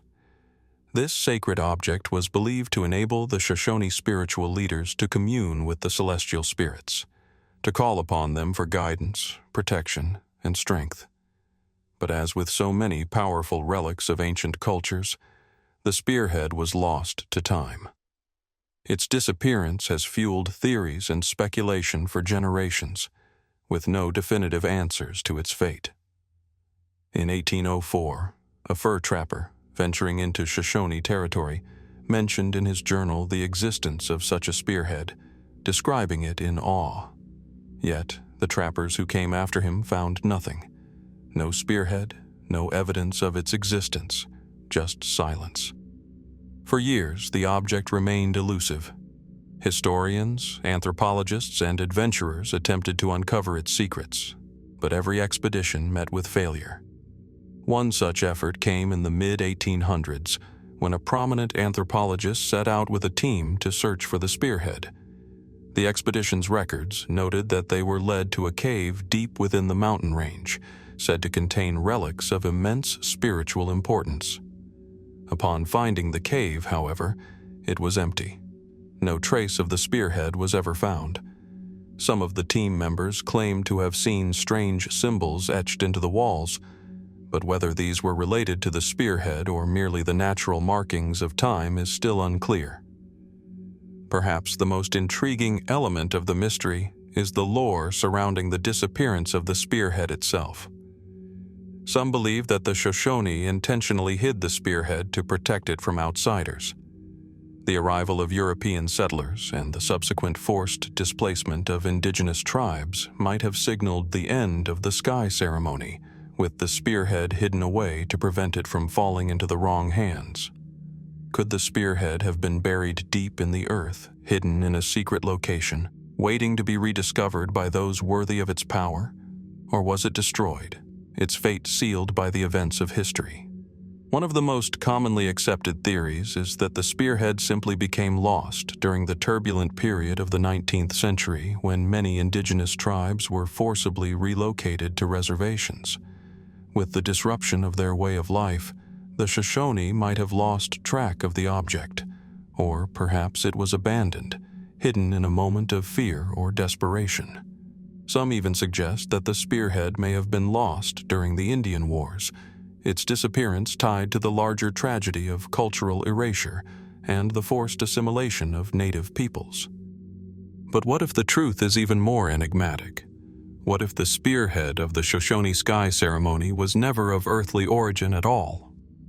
A fringe theory, popular among some, suggests that the Shoshone had knowledge of beings from the stars, extraterrestrial visitors who shared their wisdom and technology with the tribe long before the arrival of Europeans. The idea that the spearhead could be a gift from these visitors is not new, nor is it unique to the Shoshone. Similar claims have been made by other cultures around the world, from the ancient Egyptians to the Sumerians. Could the Shoshone, like these other ancient civilizations, have been in contact with beings from beyond our world? And if so, could the spearhead be a relic of that lost encounter, a piece of advanced technology hidden among the mountains, waiting for the right time to reveal itself? While mainstream historians reject this theory as speculative at best, the connections between the Shoshone and the celestial bodies are undeniable. The tribe's spiritual practices were deeply tied to the stars, with rituals that were carefully aligned with the movements of the sun, moon, and stars. The sky ceremony itself was thought to take place under the open sky, with the leaders of the tribe invoking the power of the heavens to ensure the tribe's survival and prosperity. This reverence for the cosmos may have led to the creation of an object that was not just a ceremonial tool, but a powerful symbol of the tribe's connection to the stars. Could the spearhead have been a conduit, a physical representation of this connection? If so, it would not be entirely out of the question to think that it might possess powers beyond what we can fully comprehend. In the absence of tangible evidence, the mystery surrounding the spearhead grows ever more intriguing. Modern technology has yet to provide any answers. In recent years, geophysical surveys and aerial imagery have been used in attempts to locate the spearhead, but to no avail. The rugged terrain of the Rocky Mountains, coupled with the vastness of the area, makes it nearly impossible to search every possible location where the spearhead could be hidden. Yet the fact that no definitive trace of the object has been found only adds to its mystique. Could the spearhead be buried too deep, or hidden in a way that modern science cannot detect? Is it possible that the artifact is still out there, waiting to be uncovered by someone or something capable of deciphering its hidden location? And then there is the possibility that the spearhead has been lost to time forever. Perhaps it lies buried in a forgotten cave, its sharp edges worn smooth by the passing centuries. Or perhaps it vanished into the ether, its fate sealed by forces beyond human understanding. What remains is the belief that, like so many other lost relics of the past, the spearhead of the Shoshone sky ceremony may never truly be found. But the questions it raises endure. Who were the Shoshone really, and what was the true purpose of their sky ceremony? Was the spearhead simply a tool, or was it something more, a key to understanding the deeper mysteries of the cosmos? Could it be that the secrets of the universe lie hidden in plain sight, waiting for someone to unlock them? As the legend of the spearhead lingers in the shadows, one cannot help but wonder, what remains out there, just beyond our grasp? What secrets lost to history still await discovery? From the sun-drenched sands of Dashur, where the Black Pyramid rises as a monument to ambition, mystery, and the limits of human design, our journey now moves westward, across continents, to the southern coast of Portugal. Near the ancient town of Tavira, along a quiet stretch of marshland and rolling hills, stands a tree unlike any other, the Bleeding Oak. At first glance, it seems ordinary, an aged, sprawling oak, its branches twisting skyward, leaves whispering with every breeze. Yet, those who approach closely notice something remarkable, something both unsettling and inexplicable. From cracks in its bark, a dark, crimson sap oozes, resembling drops of blood. It is a phenomenon that has fascinated villagers, travelers, and naturalists for centuries, earning the tree its macabre name. Historical records mention the Bleeding Oak as early as the 17th century. Local chronicles describe townsfolk discovering the crimson exudation, first attributing it to unusual weather, disease, or insect activity. Over time, however, repeated observations confirmed that the phenomenon persisted under varied conditions, occurring with no predictable pattern. The tree has survived droughts, storms, and human interference, and yet the bleeding continues, sometimes in streams, sometimes in small droplets, often appearing on clear, dry days when no obvious natural cause is present. For centuries, the oak has been a locus of wonder and speculation, a silent witness to the passage of time, and a living puzzle that science has yet to fully explain. Botanists examining the tree have proposed several natural explanations. Some suggest a rare fungal infection may alter the sap's coloration, or that certain pigments released by the tree's own tissues produce the deep red hue. Others point to environmental factors, such as mineral-rich water or chemical reactions in the bark. Yet none of these explanations fully account for the phenomenon, particularly given the persistence of the bleeding over centuries and the consistency of its color and viscosity. Observers note that even when sap is collected and tested, the properties differ subtly from ordinary tree sap, hinting at unknown variables at play. Could the oak be exhibiting a previously undocumented biological process, or is there something more enigmatic at work? Local folklore has grown around the bleeding oak, layering myth over observation. Villagers tell stories of tragic events, lost souls, and ancient rituals associated with the tree. Some claim the bleeding occurs in response to human misfortune or conflict, as though the tree senses sorrow or injustice. Others believe it marks sites of past bloodshed, a sentinel that remembers violence long erased from memory. The consistency of these stories across generations suggests that the phenomenon has inspired reflection and awe for centuries, creating a sense of sacredness and caution around the oak. While skeptics attribute these tales to superstition, they speak to the tree's enduring presence in human consciousness and to the ways unexplained phenomena often inspire cultural meaning. Scientific investigations, while limited, reveal additional enigmas. The bleeding does not correlate with the season, rainfall, or temperature in predictable ways. Some researchers report that the sap contains trace elements unusual for Quercus species, hinting at chemical interactions either within the tree or with its environment. Others note subtle patterns in the timing and location of the exudations, suggesting that the tree itself may respond to environmental cues invisible to casual observation. Could this be a biological process we have yet to understand fully, or are there forces beyond conventional biology shaping the phenomenon? Speculative interpretations abound, from the poetic to the extraordinary. Some suggest that the oak may have absorbed human or animal blood in its roots during historic conflicts, retaining a symbolic memory expressed through its bleeding. Others hint at metaphysical possibilities, a tree that acts as a conduit between worlds, carrying messages of loss, warning, or remembrance.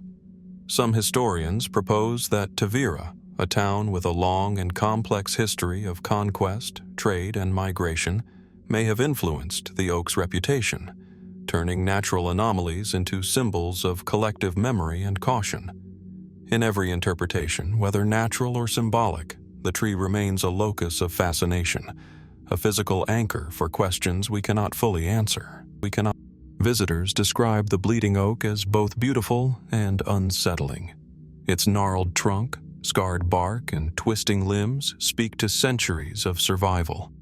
Crimson droplets glisten in sunlight, drawing attention to cracks and fissures in the bark that seem almost purposeful. The tree exudes a quiet presence, a patient observer of human history and natural cycles. Standing beneath its branches, one senses a connection between life and decay, growth and injury, nature and the inexplicable. The bleeding is not violent. It is slow, deliberate, almost mournful, as though the tree itself carries memory, witness, and a message that cannot be fully understood. The bleeding oak, like the Black Pyramid of Dashur, the silent rooms of Palazzo Vecchio, the flooded vaults of La Pinta, the masked skulls of Djetisoko, and the Ural spiral artifacts, challenges our understanding of permanence, meaning, and mystery. It reminds us that even in the natural world, phenomena can exist that defy simple explanation, blending observation, legend, and imagination. In this tree, centuries of history are encoded not in stone or text, but in living tissue, in crimson droplets that hint at stories both human and natural. It is a reminder that the world around us is layered with histories, some recorded, some hidden, and some expressed in forms that remain partially beyond comprehension. As the wind stirs the leaves of the bleeding oak, one cannot help but ask, why does it bleed? What processes, biological, chemical, or otherwise, produce this extraordinary phenomenon? And what does it mean that generations of people have witnessed it, recorded it, and woven it into the fabric of Tavira's history? Could the tree itself hold traces of human experience, of sorrow, joy, or ritual, absorbed into its living form over centuries? And finally, how many other trees, hidden in plain sight across the world, carry mysteries, waiting patiently, silently, for observers curious enough to notice? In the quiet of the Tavira countryside, beneath the twisted branches of the bleeding oak, the world feels at once immense and intimate. The crimson sap glistens like time itself, capturing the intersection of nature, human perception, and mystery. The tree is both witness and storyteller, offering fragments of history and enigma, and inviting us to ponder the enduring questions of life, memory, and the inexplicable forces that persist around us, quietly, patiently, and without answer. From the quiet, crimson-dripping branches of the bleeding oak of Tavira, where nature itself seems to preserve centuries of mystery, our journey takes us north, across the rolling plains of northern France, to the ancient limestone cliffs near the village of Naours. Here, hidden beneath the earth, lies a network of subterranean passageways and chambers that have captivated historians, explorers, and curious visitors for generations. Known today as the Naours Caves, these underground spaces are remarkable not only for their scale, stretching for kilometers beneath the Picardy countryside, but for the sealed chambers that remain locked, unexplored, and shrouded in a sense of profound mystery. The history of Naours is both practical and enigmatic. Records indicate that the caves were first used in the Roman era, around the 1st century BC, likely as storage and refuge. Over time, they became a defensive stronghold, particularly during the turbulent periods of the Middle Ages. Local communities would retreat into the caves during invasions, concealing people, livestock, and supplies behind stone doors and narrow passages. While much of the subterranean network has been excavated and mapped, several chambers remain sealed or partially blocked, their contents unknown. These rooms, untouched by modern exploration, evoke a powerful sense of the past preserved, waiting silently for discovery. The architecture of the Naours network is intricate and surprisingly sophisticated. The main galleries are wide enough to accommodate groups of people moving through them, yet the passages leading to sealed chambers are narrower, often branching into dead ends, suggesting a deliberate effort to protect what lies beyond. Some rooms contain carved niches, remnants of storage racks, and traces of ventilation shafts, indicating that those who built the caves had both practical and strategic concerns in mind. Yet, beyond these logical explanations, the layout provokes questions. Were these sealed chambers purely functional, or did they serve ritualistic or symbolic purposes for those who sought safety underground? Archaeologists have noted that the caves were repeatedly modified over centuries, with walls reinforced, ceilings lowered, and passageways redirected. Inscriptions and markings on the walls hint at the identity of various groups who sought refuge here, from medieval villagers to soldiers, yet none clearly indicate the purpose of the sealed chambers. Could these spaces have been repositories for treasure, sacred objects, or documents meant to survive turbulent times?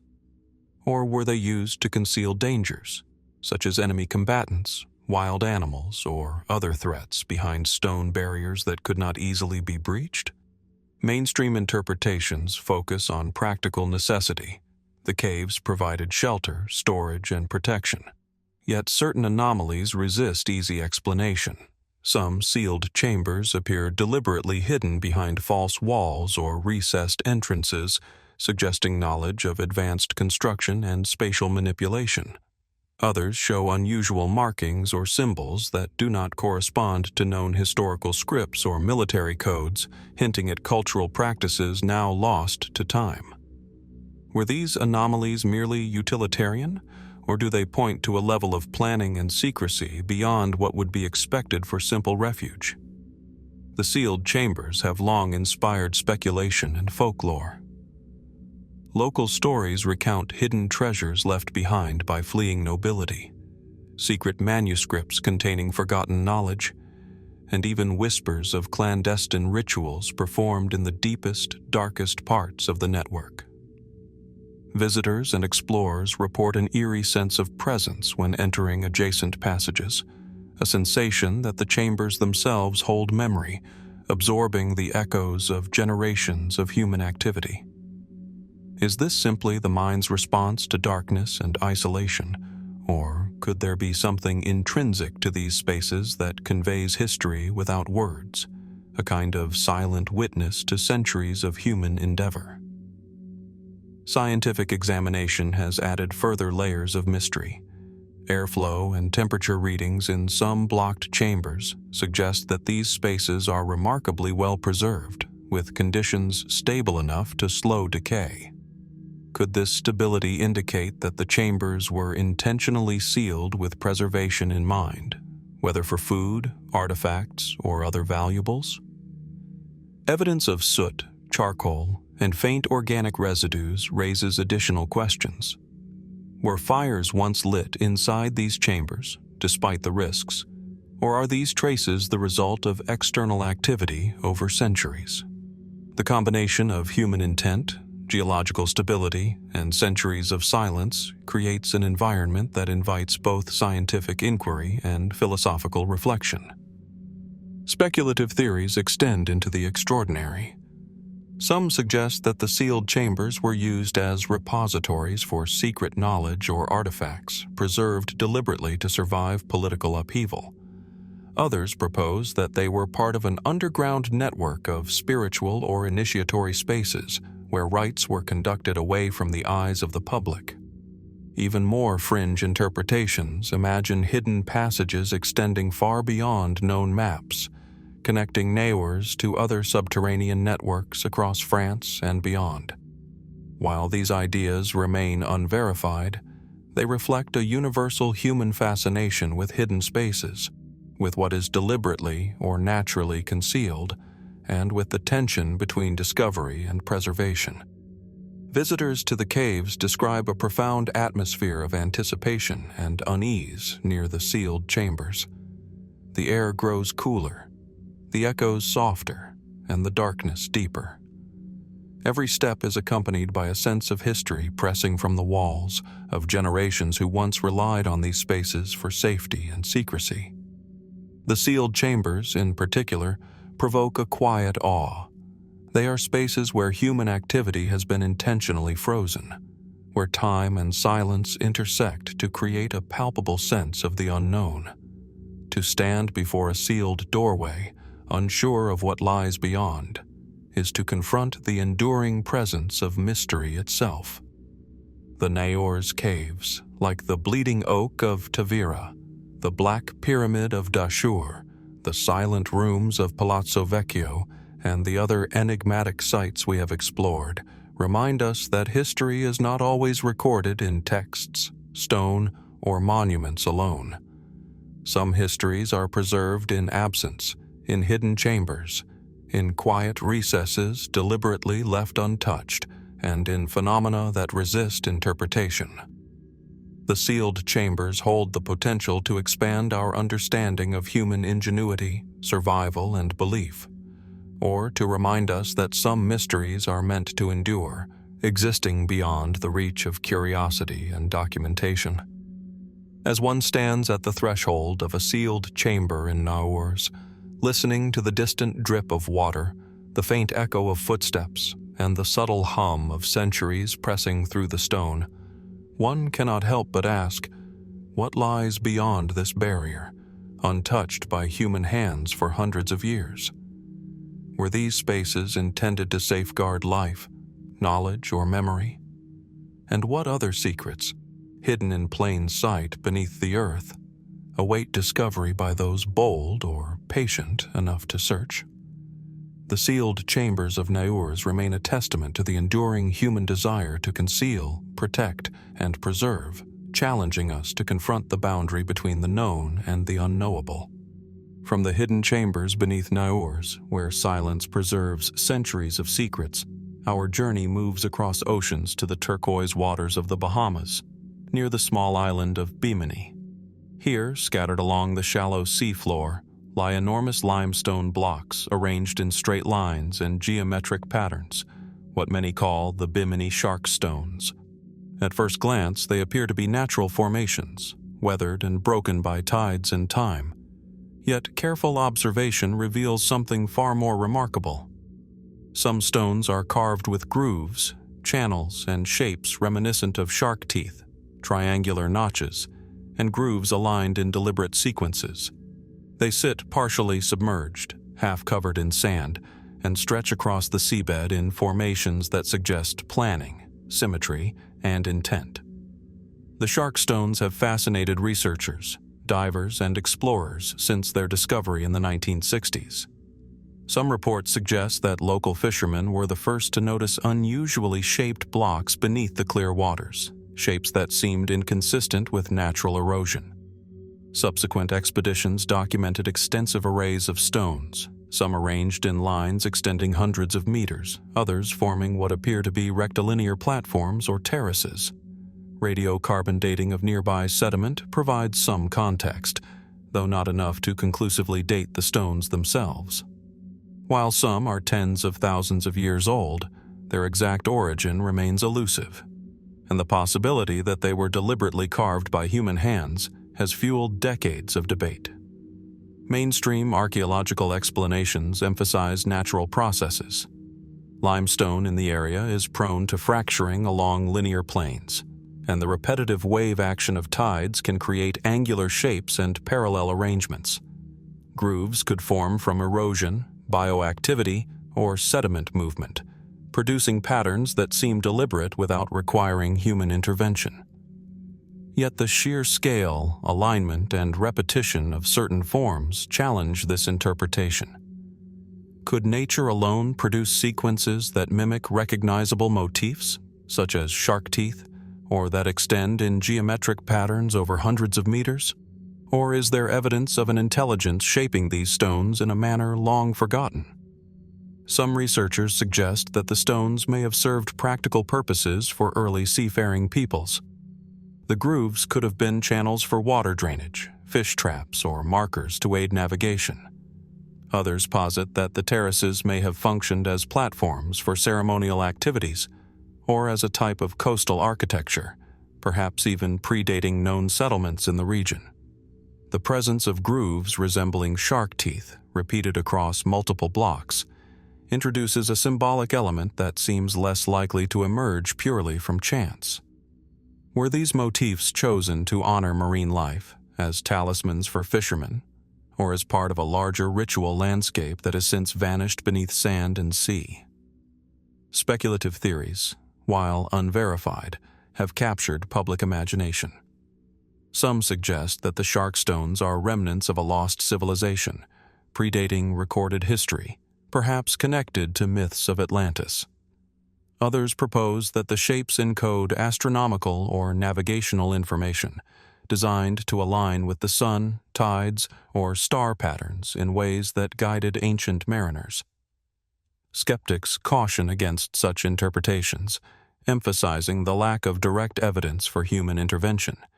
Yet the stones' precise arrangement, the repetition of specific motifs, and their endurance beneath shifting sands continue to intrigue both scientists and enthusiasts alike. The environment of Bimini adds to the enigma. Submerged and partially buried, the stones exist in a liminal space between sea and land, exposed to waves, currents, and storms for millennia. Their surfaces are worn smooth in some areas, yet the triangular grooves and linear arrangements remain distinct, as though resistant to the erosion that reshaped the surrounding seabed. Divers describe a sensation of walking along an ancient, silent avenue, with stone blocks lined like markers in a forgotten city. The patterns evoke both awe and unease, suggesting knowledge and intent now lost to time. Could these formations, hidden beneath water, have once been dry land, crafted by human hands? Or are we witnessing an intersection of geology and imagination, a natural puzzle that challenges perception? Historical context provides tantalizing, though incomplete, clues. Bimini has been inhabited intermittently for thousands of years, with artifacts and pottery suggesting contact with early Caribbean cultures.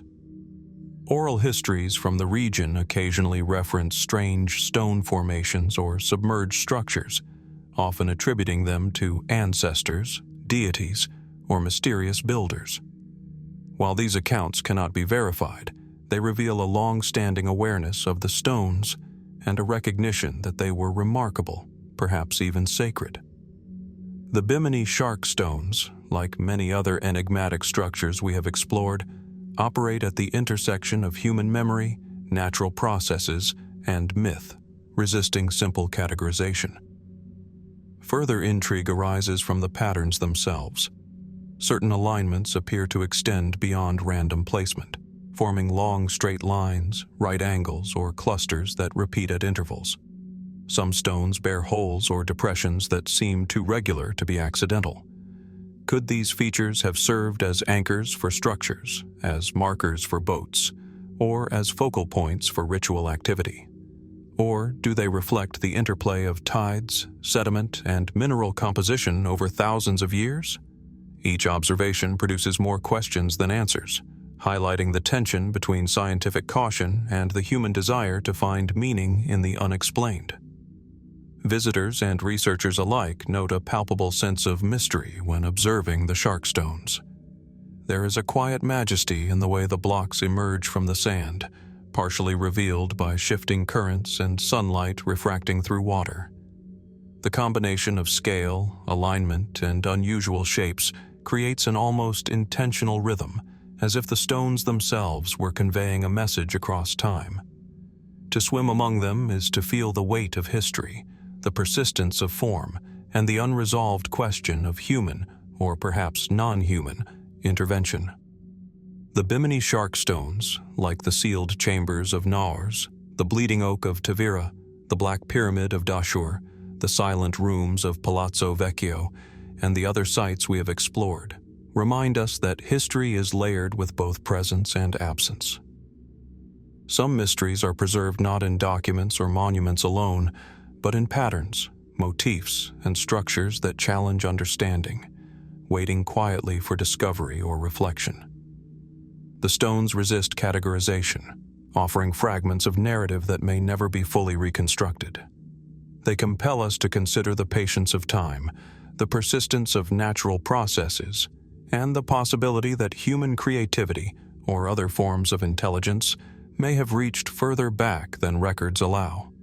As one drifts above the submerged blocks, watching sunlight shimmer over the limestone and observing grooves carved in shapes that resemble teeth or channels, one cannot help but ask, who shaped these stones, if indeed they were shaped at all?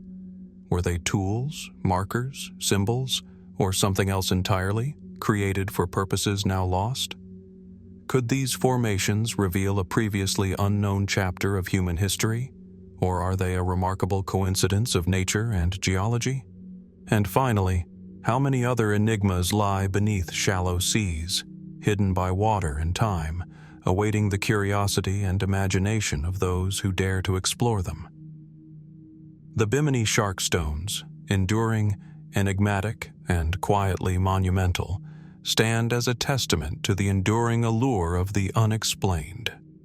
They invite reflection, wonder, and investigation, reminding us that mysteries persist not only in books or ruins, but in the very landscapes of our planet, waiting for patient eyes and open minds to encounter them. From the submerged secrets of Bimini, we now turn our gaze westward, towards the highlands of Peru, where ancient cultures once thrived beneath the shadow of the Andes. Here, in the valley of Cajamarca, amidst the jagged hills and verdant slopes, lies a mystery buried not beneath the earth, but etched into the very stone of the land. The forgotten stone calendar of Cajamarca, a colossal and intricate monument, remains one of the most perplexing enigmas of pre-Columbian South America. Unlike the iconic stone circles of Britain or the sophisticated astronomical observatories of the ancient Near East, this calendar is not found in a single location. Instead, it exists as a complex system of markers, carvings, and natural formations scattered across the landscape. At first glance, the stone calendar appears to be little more than a series of weathered rocks and boulders, worn smooth by centuries of rain and wind. Yet closer examination reveals a series of mysterious, highly intentional alignments and carvings that seem to correspond with the movements of the sun, moon, and stars. The heart of the calendar is centered around a series of stone slabs, carefully arranged to align with the cardinal points. These stones appear to mark important astronomical events, solstices, equinoxes, and lunar cycles, that would have been crucial to the agricultural society that once inhabited this region. The precision of the placements, combined with the carvings that adorn many of the stones, suggests a people who not only understood the mechanics of the heavens, but also imbued their daily lives with ritual and observance tied to celestial cycles. Some of the stones bear intricate carvings that appear to represent solar symbols, while others are engraved with patterns that resemble constellations, and still others feature geometric designs whose meaning remains unclear.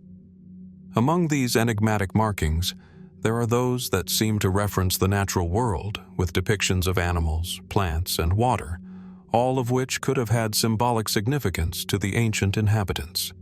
The question remains, what exactly were the people of Cajamarca attempting to communicate with these stone carvings? And why did they choose to leave such an intricate calendar behind, hidden in plain sight on the hillsides? Mainstream scholars suggest that this calendar, like others across the Americas, served an agricultural function, marking the changing of the seasons and guiding planting and harvesting cycles. The ancient Andean civilizations, such as the Incas, were known for their highly developed agricultural practices, and a calendar based on solar and lunar cycles would have been vital for organizing their crops and ensuring their survival through times of drought or flood. Yet, while this explanation holds merit, it fails to account for the specific alignments and the sheer scope of the stone calendar. Could these stones have been part of a larger system, a monumental effort to harmonize not only with the agricultural seasons, but with the heavens themselves? The scale and complexity of the calendar also raise the question of its true purpose. While the placement of the stones in relation to celestial events is clear, there are anomalies within the pattern that have puzzled researchers for decades. Some of the carvings do not seem to correspond with any known astronomical phenomena, and a number of the stones are aligned in ways that suggest a more sophisticated understanding of geometry and spatial relationships than would have been expected from the people who lived in this area before the Inca Empire. Could these stones have been designed for another purpose, one that we have yet to fully comprehend? Were they part of a larger religious or spiritual observance, perhaps tied to rituals involving the sun, moon, and stars as deities or forces of nature. Fringe theories abound, suggesting that the calendar might have been created by a lost civilization with knowledge far beyond what was seen in the Andes at the time. Some have speculated that the calendar is evidence of an ancient intercontinental exchange of ideas, perhaps linking the Andean people to other cultures across the world. The similarity in design between the Cajamarca calendar and other ancient stone monuments, such as those in Egypt, Mesopotamia, and even the Pacific Islands, has led some to wonder if there was an early global network of astronomical and spiritual knowledge. While such theories are intriguing, they remain speculative, with no definitive evidence to support the claim that ancient civilizations were more connected than modern history suggests. There are also local legends that add to the mystery of the calendar. One story, passed down through generations, tells of a great sun god who once walked the land, leaving behind the stones as markers of sacred events. According to this tale, the stones are not simply physical objects, but living entities, imbued with the spirit of the sun, which continues to guide the people of Cajamarca to this day. Another story tells of the calendar's creation, claiming that the stones were placed by an ancient race of giants who had the ability to read the stars and the land in ways that humans could not understand. These myths, while fascinating, blur the lines between historical fact and cultural tradition, leaving us with even more questions about the calendar's true purpose. Despite the passage of centuries, the forgotten stone calendar of Cajamarca continues to intrigue modern researchers. While much of the region has been mapped and documented, the calendar itself remains an enigma, with many of the stones still buried under layers of soil, partially obscured by vegetation or hidden in remote areas. Despite efforts to fully excavate the site, much remains unseen, untouched, and unexplored. Some researchers speculate that there are still portions of the calendar yet to be uncovered, parts of the system that could hold the key to understanding its full significance.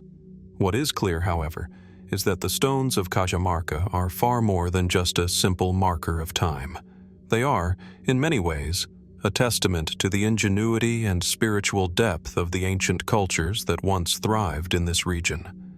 Whether they were created to guide the agricultural rhythms of life or to mark something far more mysterious, something that transcended earthly concerns, the calendar stands as a monument to the complex relationship between humans, the land, and the cosmos. As we stand before the stones, their surfaces worn by time and their significance still uncertain, we cannot help but wonder, what messages remain hidden in these stone carvings? Messages lost to the centuries, waiting to be understood.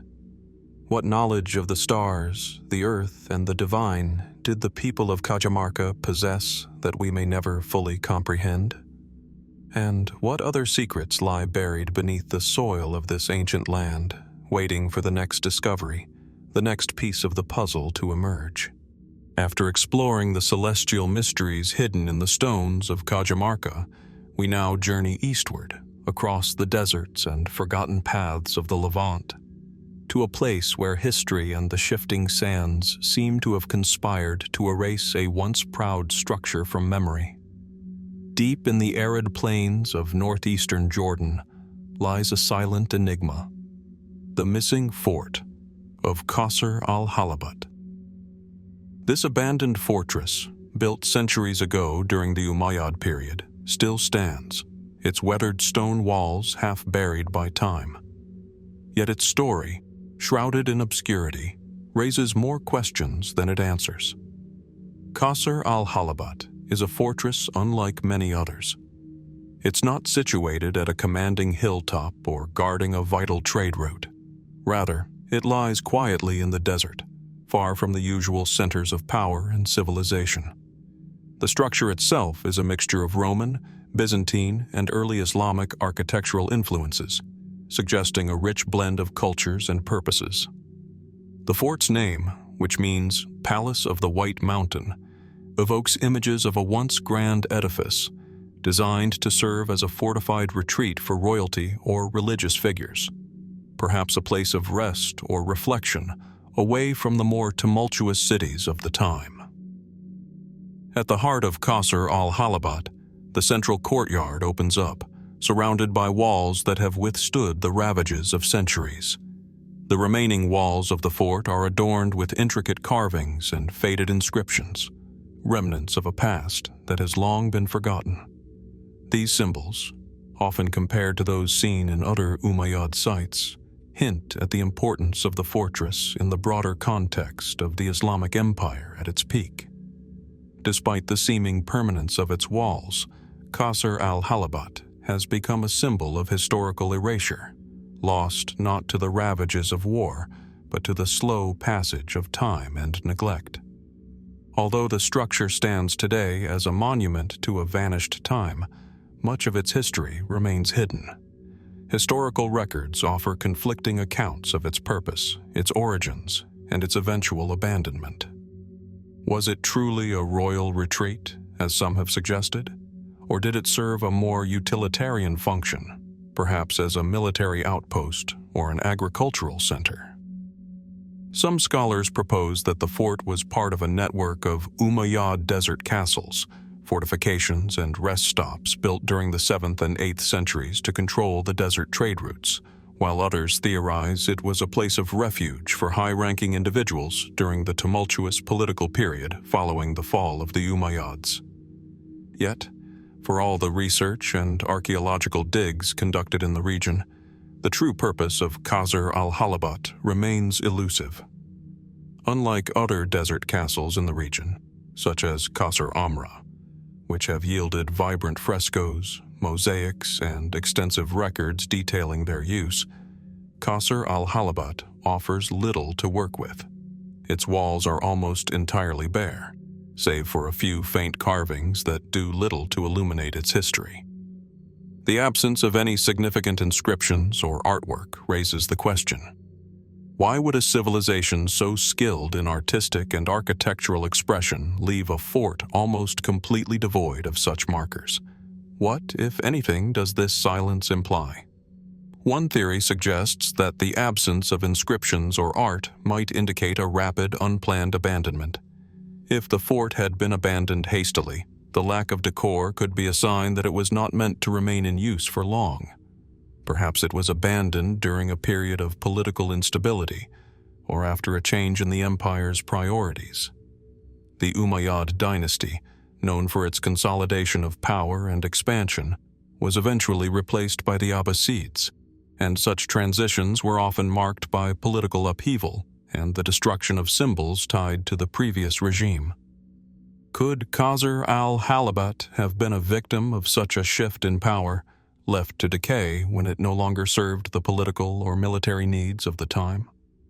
Another intriguing possibility is that the fort was not abandoned, but simply forgotten. The shifting sands of the desert, both literal and metaphorical, often obscure the past. Over time, the fort's importance may have waned, and with it, the knowledge of its existence. Did Qasr al-Hallabat fade into the annals of history because it ceased to serve its purpose and the knowledge of its location was lost to time? Or is there a more deliberate reason for its silence, perhaps tied to the complex dynamics of ancient empires that we may never fully understand? Speculative theories around the fort's mystery also circulate, some of them more fringe, suggesting the fortress could have once served a secretive, almost mystical purpose. Could Qasr al-Hallabat have been a ceremonial site, its location chosen for reasons tied to astronomy or sacred geography? The stonework and the alignment of the fort's walls hint at a deep understanding of space and structure, as is often seen in ancient monuments meant to honor celestial events. Some suggest that the fort was designed to observe astrological alignments, perhaps as a marker of certain heavenly events or cycles. Others propose that the fortress was built not only as a defensive position, but as a place to commune with the divine, hidden away in the vast desert to keep its purpose and secrets from prying eyes. Despite these speculations, there is a sense that the true purpose of Qasr al-Hallabat is buried beneath layers of history and sand. As researchers continue to probe the site, the answers remain frustratingly out of reach. The absence of records and the lack of distinguishing features only deepen the sense of mystery. Could it be that the fort's builders deliberately obscured their intentions, leaving no trace for future generations to uncover? Or did history simply forget the purpose of the structure over time, as it has done with so many other relics of the past? Today, the fort stands as a quiet monument to history's mysteries. Weathered by centuries of wind and sand, Qasr al-Hallabat offers no simple answers, only more questions. As we look at the walls and listen to the whisper of the desert winds that have swept across them for generations, we cannot help but wonder, what was the true role of this fortress in the larger scheme of the Umayyad Empire? Was it a sanctuary, a military outpost, or something far stranger than we could imagine? What knowledge lies hidden in the silent stones of Qasr al-Hallabat, and why has it remained so elusive for so long? In the end, like so many other historical mysteries we have encountered, the Missing Fort of Qasr al-Hallabat reminds us that history is never as simple as it seems. It is a tapestry, one full of knots and threads that can never be fully untangled, and perhaps that is the way it was always meant to be. The dense, mist-clad jungles of Southeast Asia hold a mystery that has baffled archaeologists and historians for centuries. Tucked away within the ancient landscapes of Sumatra, Indonesia, the Gunung Padang megalithic site sits like a forgotten temple, its massive stone blocks jutting from the earth, weathered by time, yet somehow defying the ravages of millennia. Towering over the surrounding forest, this site is an enigma, not only because of the monumental stones, but because of the question that haunts every researcher who visits it. Who were the builders, and where did they go? Gunung Padang, a name that roughly translates to Mountain of Stones, is a vast and awe-inspiring megalithic complex. Located at the foot of Mount Gade, the site is one of the largest and most significant in Southeast Asia, yet it remains largely shrouded in mystery. Its megalithic structures are unlike any other found in the region. Stone blocks, some weighing several tons, are arranged in patterns that are thought to have been part of an ancient ceremonial center, possibly even a temple. These stones, some finely carved, others left in a more natural state, are scattered across a series of terraced platforms rising up the side of the mountain like a hidden city from a forgotten age. At first glance, Gunung Padang seems like another ancient site, one of many scattered across the Indonesian archipelago, but this place holds something far more intriguing. According to recent investigations, this site is not just an ordinary megalithic structure. It is a puzzle that seems to defy conventional understanding of Southeast Asian history. In fact, the evidence suggests that Gunung Padang may have been constructed far earlier than initially believed, potentially pushing the timeline of human civilization in the region back by thousands of years. It is not just the age of the site that raises eyebrows. It is the sheer complexity of the structure itself. Archaeologists have uncovered evidence of advanced construction techniques that should not have been possible for the civilization of the time. The stones are precisely cut, arranged in patterns that suggest advanced knowledge of geometry and astronomy.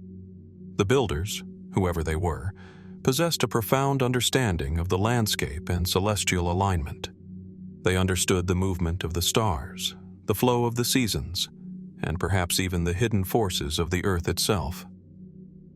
But the real mystery lies not in the construction, but in the disappearance of the builders themselves. For centuries, the Gunung Padang site was all but forgotten, buried under layers of dirt and dense jungle. It was only in the early 20th century that the site was rediscovered by Dutch colonists, who, upon stumbling upon its massive stone blocks, were puzzled by the scale and sophistication of the structure. Yet even today, despite extensive research, the identity of the people who created Gunung Padang remains unknown. The mainstream view holds that the site was constructed by a civilization that lived in the region thousands of years ago, possibly around 2,000 to 3,000 years ago. This civilization, it is believed, may have been part of the larger Austronesian migration, which spread across the Pacific and Indian Oceans. The builders of Gunung Padang were likely part of this early seafaring people, using the site as a place of worship or a strategic lookout point. Yet this theory raises more questions than answers. Why did such an advanced civilization disappear without leaving a trace? Why is there no known record of their existence? And why does Gunung Padang's construction seem so out of step with the capabilities of the time? The first clues that something far older might be at play came when a team of Indonesian researchers began to study the site more closely. In 2013, a series of geophysical surveys and excavations revealed an astonishing discovery. Beneath the visible stone structures of Gunung Padang, the team found layers of stone that appeared to date back as far as 20,000 years, perhaps even older. This was a staggering revelation.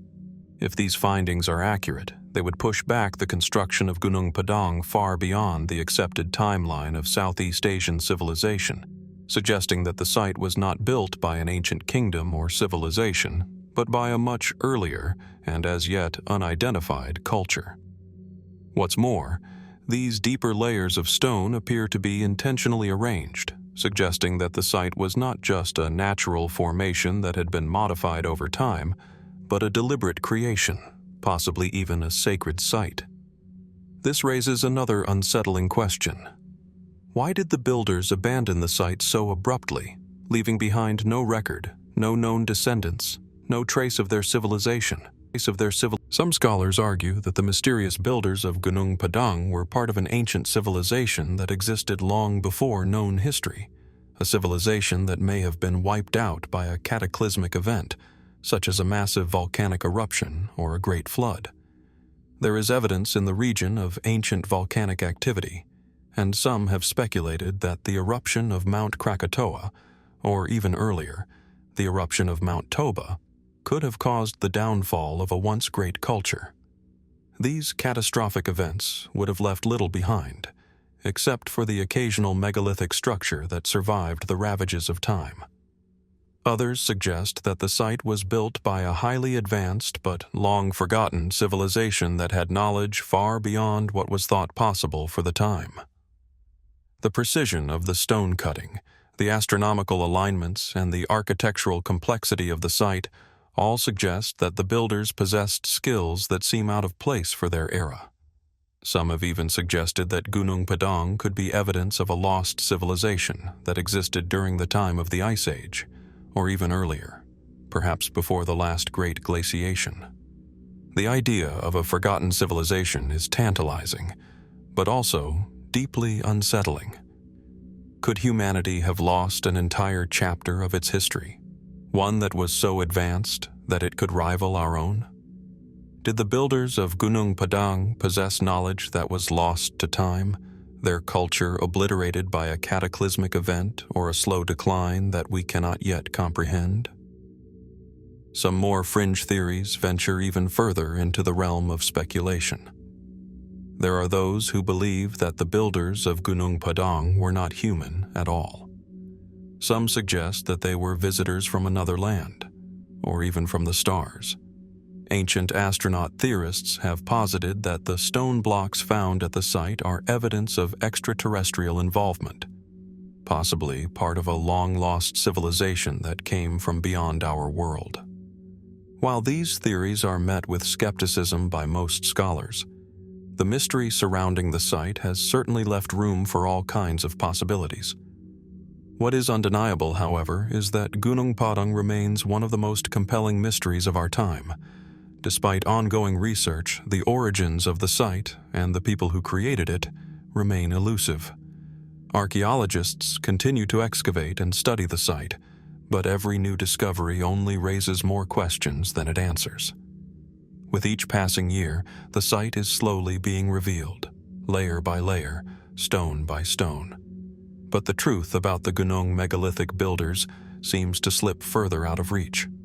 Perhaps one day, the mystery will be solved, and the lost civilization that built Gunung Padang will be revealed to history. Or perhaps, like so many other ancient mysteries, it will remain a ghostly puzzle, lost in the sands of time. For now, all we can do is wonder. Who were these people, and what happened to them? Was their disappearance the result of something we can still understand, or did they vanish into the annals of history, leaving nothing behind but their stones? The mystery, as always, remains unsolved, and as the jungle encroaches once again on the ruins, it seems that some secrets are destined to remain hidden.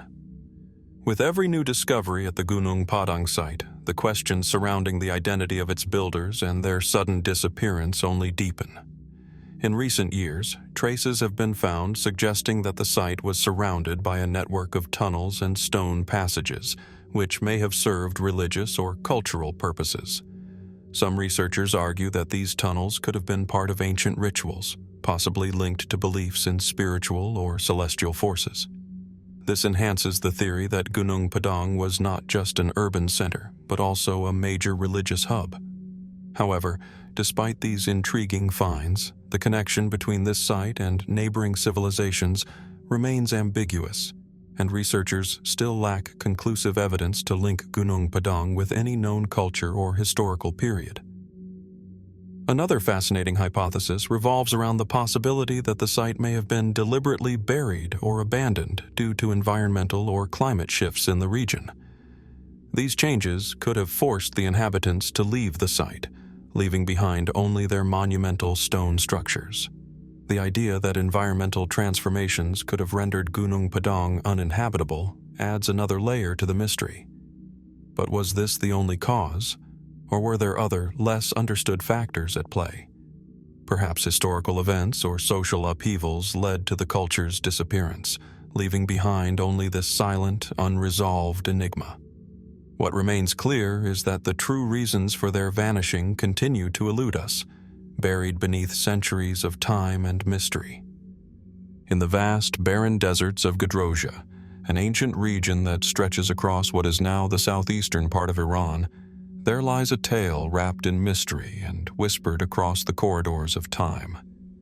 Gadrosia, a land defined by its harsh climate and unforgiving terrain, has long been a place of intrigue. For centuries, it has stood as a testament to human endurance, its landscape scarred by ancient ruins and nomadic tribes. But hidden beneath the sands of this desolate expanse lies a story that is far more fantastical, a story that speaks of giants. The Oritai, or the Giants of Gadrosia, as they have come to be known, were said to be a race of enormous people who once roamed this rugged land, their towering figures casting long shadows across the arid plains. The earliest references to these giants come from the ancient texts of historians such as Herodotus, who documented their existence as part of his observations on the peoples of the Persian Empire in the 5th century BC. According to Herodotus, these people were not only giants in stature, but also fierce warriors, feared and revered by their neighbors. What sets the Oritai apart from other ancient cultures mentioned by Herodotus is the striking consistency with which they appear in the texts of various civilizations. The idea of giants was not unique to Greek writers or Persian historians. It was shared by multiple cultures that spanned the ancient world. But unlike other mythical beings whose stories were often exaggerated or colored by myth, the Oritai of Gadrosia have remained a matter of ongoing speculation. Did they truly exist, or were they merely the product of legend and folklore? And if they were real, what became of them? The ancient descriptions of the Oritai speak of people who were extraordinarily tall. Some accounts suggest they stood over 10 feet tall. Herodotus, in his writings, describes them as men of great stature who were encountered by the Persian army during its ill-fated march across the Gadrosian Desert in 326 BC, during the campaign of Alexander the Great. In his histories, Herodotus tells of a strange encounter between Alexander's soldiers and the Oriti, who were said to have been so large that their mere presence instilled awe and fear in the Macedonian army. These giants were said to live in a remote part of Gedrosia, where they thrived despite the harsh conditions of the desert. But the mystery does not end with the accounts of ancient writers. In the centuries since, archaeologists and historians have attempted to locate definitive evidence of these giants, searching for physical remains or ruins that might shed light on their true nature. In recent decades, excavations in the region of Gedrosia have uncovered strange artifacts and skeletal remains that some have claimed could be linked to the Oritae. The evidence, however, remains inconclusive. Some bones and skulls found in the region appear to be unusually large, but whether these remains belong to an entirely different people, perhaps suffering from gigantism or some other medical condition, remains a matter of debate. The idea that the Oritae were simply a race of exceptionally tall humans is the mainstream theory. Proponents of this view argue that the Oritae were members of a primitive tribe who adapted to the harsh conditions of the desert by growing taller and more robust. The extreme environment of Gedrosia, its scorching heat, lack of water, and minimal food resources, might have led to a population that developed unique physical traits, much like the way certain isolated populations in extreme climates have developed unusual characteristics. The Oritae could have been a group of people whose genetics gave them exceptional height, leading them to be labeled as giants by those who encountered them. But there are other, more speculative theories that suggest a far more extraordinary origin for the Oriti. Some scholars have proposed that the giants of Gedrosia were not simply a product of natural evolution, but were instead part of a lost, advanced civilization whose people were far larger than modern humans. These theories, often discussed in the realm of fringe archaeology, suggest that the Oritae could have been remnants of a forgotten race, perhaps even from a time before recorded history. According to this theory, the Oritae could have been survivors of a cataclysmic event that wiped out most of their civilization, leaving them to live in the remote and inhospitable deserts of Gedrosia. This hypothesis is supported by the discovery of large, intricately carved stone structures and megalithic ruins in the region, which some believe could be the remnants of an ancient city once inhabited by the Oritae. These structures, scattered across the desert, appear to be too large and sophisticated for the relatively primitive people who would have lived in the area during the time of Alexander. Could these ruins be evidence of a forgotten civilization, one whose builders were giants, both in stature and in intellect? The idea of a lost civilization existing in Gedrosia is not entirely out of place. The region, once a vital part of the Persian Empire, has long been a crossroads for various cultures and peoples. It is conceivable that a civilization of great stature could have existed in such a place, only to vanish without a trace. Perhaps the Oritae were not just a group of nomads or warriors, but a remnant of an advanced society whose records and knowledge were lost in the sands of time. Another fascinating theory takes a more mystical approach, suggesting that the Oritae were not entirely human. According to some researchers, the giants of Gedrosia may have been part of a larger mythos of ancient beings, possibly even of divine or semi-divine origin. This theory draws upon the ancient texts of many cultures, including those of the Sumerians, Egyptians, and Greeks, which often spoke of gods and giants who interacted with humans and shaped the course of history. Could the Oritae have been part of this mythic tradition, a physical manifestation of the gods who once walked the earth? While these theories remain speculative, they serve to underline the larger mystery that surrounds the Oritae. Were they a real people, or were they simply a myth created by ancient cultures to explain the unknown? The search for answers continues as researchers comb through ancient texts and examine the archaeological record in an attempt to piece together the puzzle. And yet, despite the efforts of many, the true nature of the Orite remains as elusive as ever.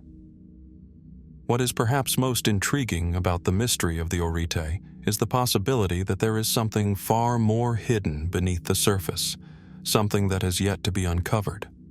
Could the ruins of their civilization be waiting to be discovered, buried deep beneath the shifting sands of Gedrosia? Or is the story of the Orite merely a reflection of humanity's eternal fascination with the unknown and the unexplained? The evidence we have today, while fascinating, is still far from conclusive, and the true story of the Orite may never fully come to light. For now, the Orite remain a riddle, their history intertwined with the harsh, unforgiving land of Gedrosia.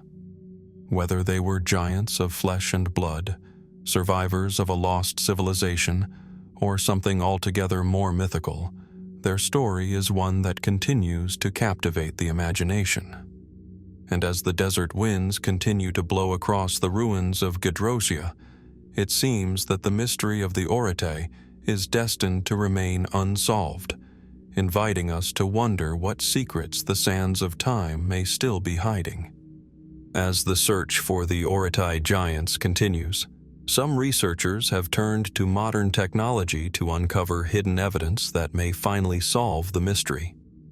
Remote sensing techniques, such as LiDAR, light detection and ranging, are being used to scan the desert landscape for traces of ancient settlements that might have once been home to these legendary giants.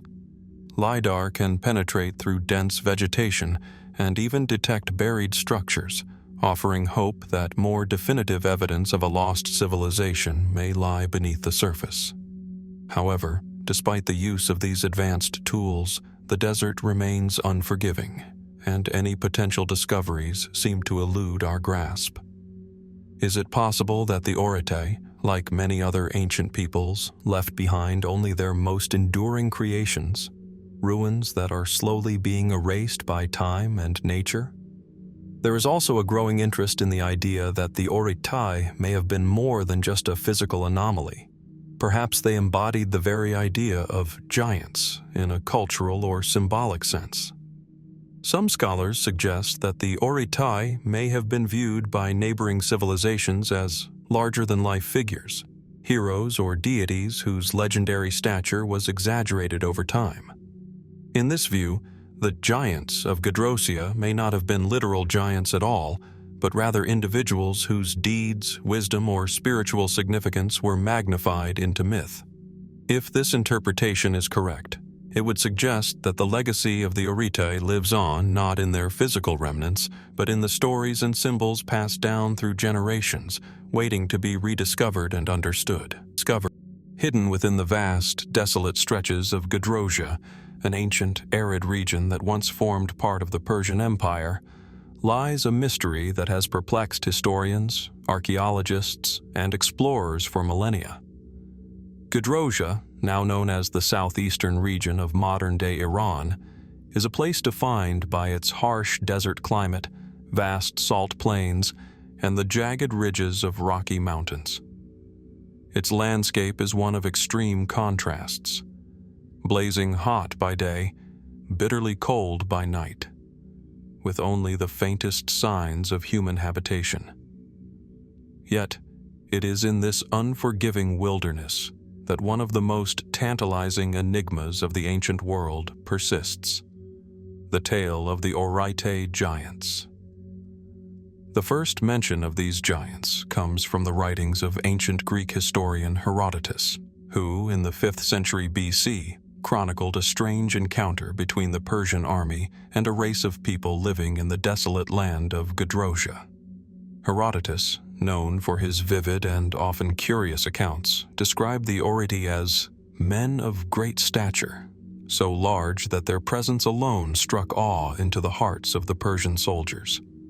These giants were said to be a fierce, independent people, living in a secluded area of the desert, cut off from the rest of the world.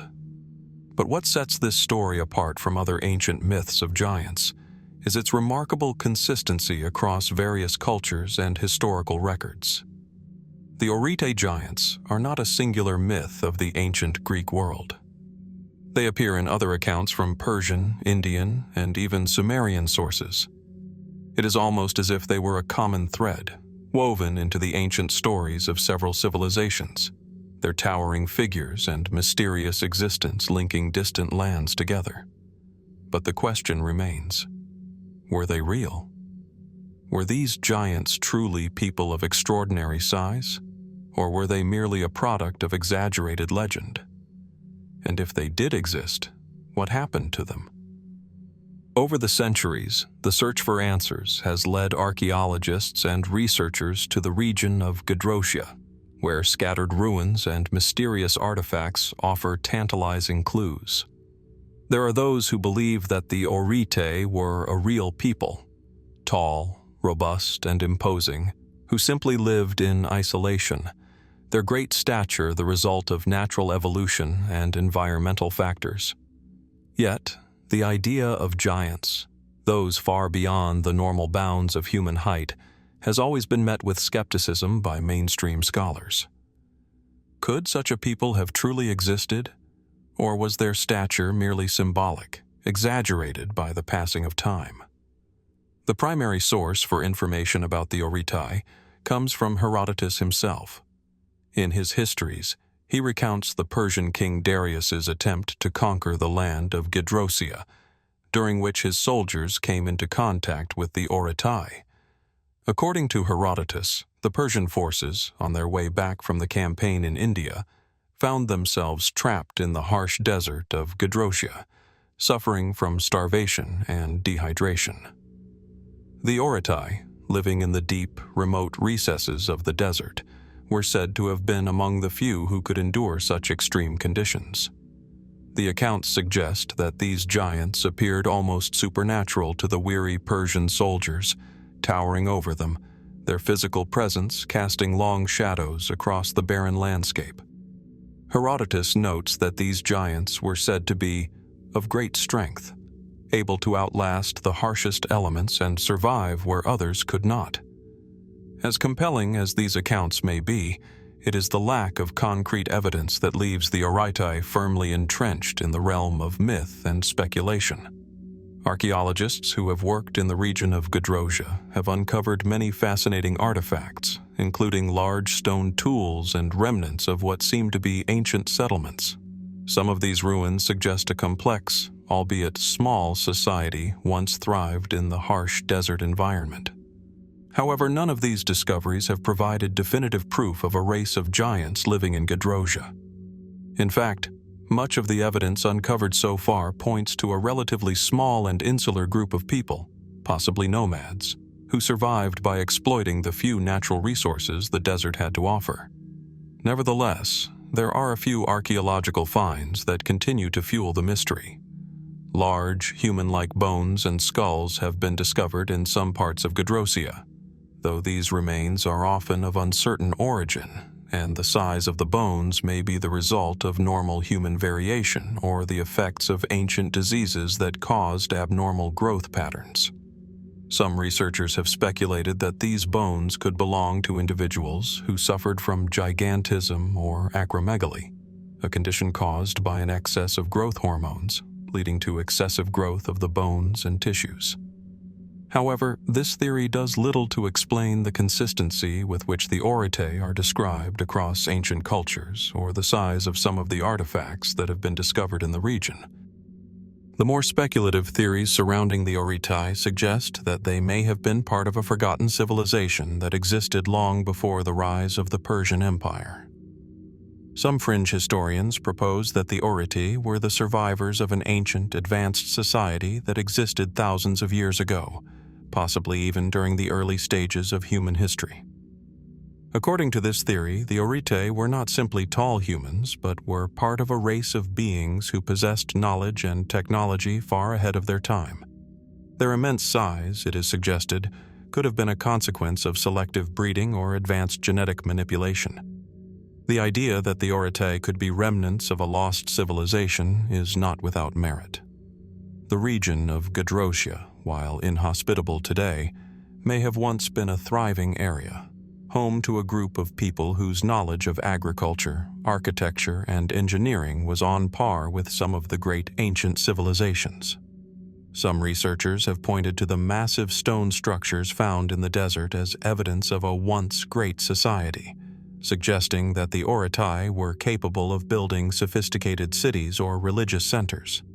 But if such a civilization did exist, why is there so little evidence of its existence beyond the occasional artifact and fragmented ruins? One of the most fascinating aspects of the Orotai mystery is the possibility that their legacy lives on in the myths and legends of other ancient cultures. The giants of Gedrosia appear not only in Greek texts, but in stories from the ancient Indians, Persians, and even the Mesopotamians. In the Epic of Gilgamesh, one of the oldest known works of literature, the hero Gilgamesh is described as being 2/3 divine and 1/3 human, and he is often portrayed as a giant. In the Hebrew Bible, the giants known as the Nephilim appear as beings of extraordinary size and strength, said to be the offspring of the sons of God and the daughters of men. Could these stories be reflections of the Orotai, their towering presence transcending the boundaries of time and culture? As tantalizing as these theories may be, they remain speculative.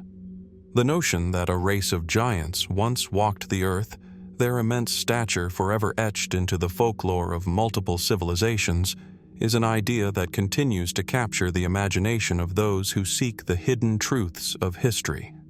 Whether the Orotai were merely a group of extraordinarily tall people or something more, perhaps survivors of a lost civilization or even something more mystical, remains a mystery. And while the sands of time continue to shift, erasing any traces of their existence, one question remains: what might still be hidden beneath the desert of Gedrosia, waiting to be discovered? As the search for the Orotai continues, one must wonder whether the giants of Gedrosia are more than just an ancient story. Are they a reflection of something far greater and more profound? Are they merely a forgotten people, their size exaggerated through myth? Or do they represent something lost to history, a once great civilization that vanished without a trace? The truth, it seems, remains buried beneath the desert, waiting for someone to uncover the secrets that have long been concealed. As technology continues to advance, some researchers are turning to more modern methods to uncover the truth about the Orotai. For example, cutting-edge DNA analysis and isotopic studies have begun to reveal deeper insights into ancient populations in the region. Could these techniques one day provide a clearer picture of the people who lived in Gedrosia? Could it be possible that genetic evidence exists to confirm the existence of a population with remarkable physical traits, such as unusual height or strength? While these methods are still in their infancy when it comes to ancient populations, they hold promise in shedding light on the mystery of the Orotai, offering a potential breakthrough in understanding the true nature of the giants who once walked the desert. Moreover, there are those who continue to search not only for physical evidence, but for the mythological significance behind the Orotai. Perhaps, rather than being simply tall humans or the remnants of an ancient race, the Orotai were something more symbolic, larger-than-life figures who existed in the collective memory of several ancient cultures.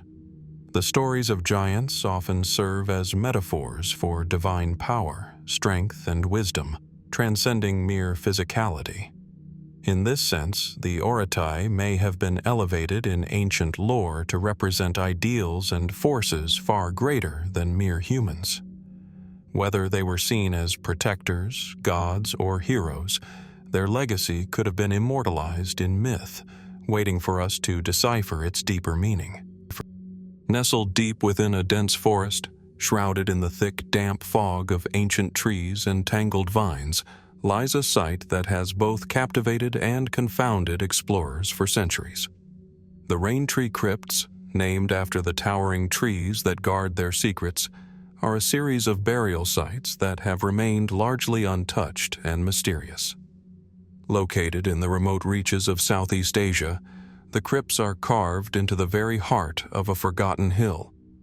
their entrance marked by a network of moss-covered stones and weathered inscriptions that date back to a time lost to history. For centuries, the site has been the subject of intrigue for archaeologists, historians, and adventurers alike. But it is the empty tombs, eerily devoid of any remains, that have fueled the most persistent mystery surrounding the crypts. The Raintree Crypts were first discovered in the late 19th century by a group of European explorers who, having ventured deep into the jungle, stumbled upon a series of intricately carved stone doors set into the hillside. At first glance, the crypts seemed like a forgotten royal burial site, perhaps belonging to an ancient civilization that had once thrived in the region. The doors themselves were adorned with intricate carvings of unknown symbols, depicting scenes of ritual ceremonies, celestial bodies, and enigmatic figures whose faces were deliberately obscured.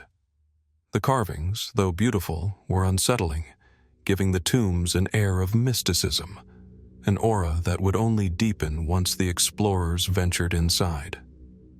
Upon entering the crypts, the explorers were confronted with a sight both baffling and unsettling. Rows of perfectly constructed stone chambers, each bearing the distinct markings of a burial site, shelves for coffins, offerings of burnt incense, and the occasional carving of a deity, but no bodies. The tombs were completely empty. Not a single skeleton, mummified corpse, or even remnants of burial items were found. Instead, the crypts were eerily vacant, as though they had been cleared out with precision and care, or perhaps never used at all. The initial discovery was met with disbelief, and over time the empty tombs would come to symbolize a mystery that no one seemed able to explain. While some have dismissed the Raintree crypts as the work of tomb robbers, others point to the strange lack of destruction or disturbance within the chambers. The stone doors were intact, the carvings pristine, and the layout of the site suggested it was not merely a random burial ground, but something far more deliberate, perhaps a sacred or royal resting place never intended to house the dead. The emptiness of the tombs is not the only baffling aspect of the site. In the years following its discovery, several expeditions were mounted to further investigate the crypts, only to yield equally perplexing results. When researchers attempted to excavate deeper into the hill, they encountered a series of underground passages, leading to new chambers, each equally empty, though some were even more elaborate than the ones before. In these chambers, strange artifacts were found, objects that seemed to serve no clear purpose. Crystal shards, polished stone amulets, and delicate metal tools were scattered across the floors, yet there was no sign of human remains. Why, one might ask, would these chambers be adorned with such items if no one was ever buried there? As researchers pored over the artifacts, they began to uncover clues that hinted at something far stranger than mere tombs. Some of the metal tools seemed to be of an advanced design, far beyond what was typical for the region at the time.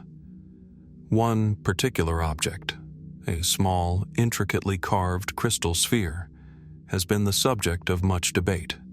Some believe it could be a form of ancient technology, its purpose lost to time. Others speculate that it may be a religious artifact, imbued with spiritual significance.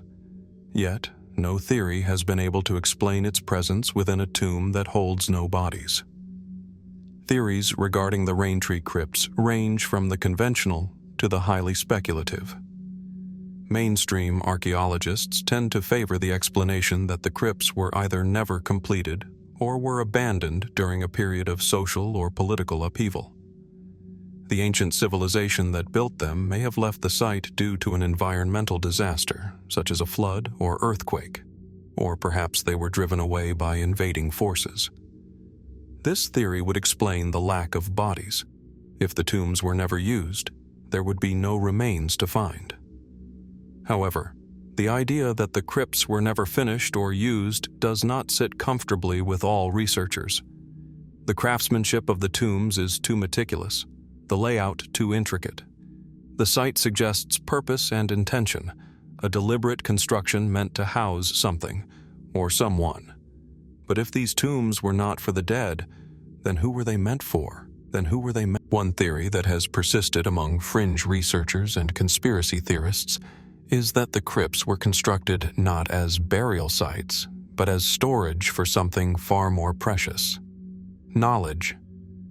These researchers argue that the crypts were meant to safeguard ancient texts, sacred scrolls, or even powerful artifacts that were hidden away from the eyes of the world. The empty tombs, then, could be symbolic of the passing of knowledge, hidden away, perhaps in anticipation of a future time when it would be rediscovered. Some suggest that the Rain Tree crypts could be part of a lost civilization's vast archive, one that was deliberately sealed off, its contents preserved for only a select few to access. Another fringe theory posits that the crypts were the final resting place of a highly secretive, otherworldly group. The empty tombs, in this view, are not the result of a missing or forgotten civilization, but of beings whose very existence transcends the limits of human understanding.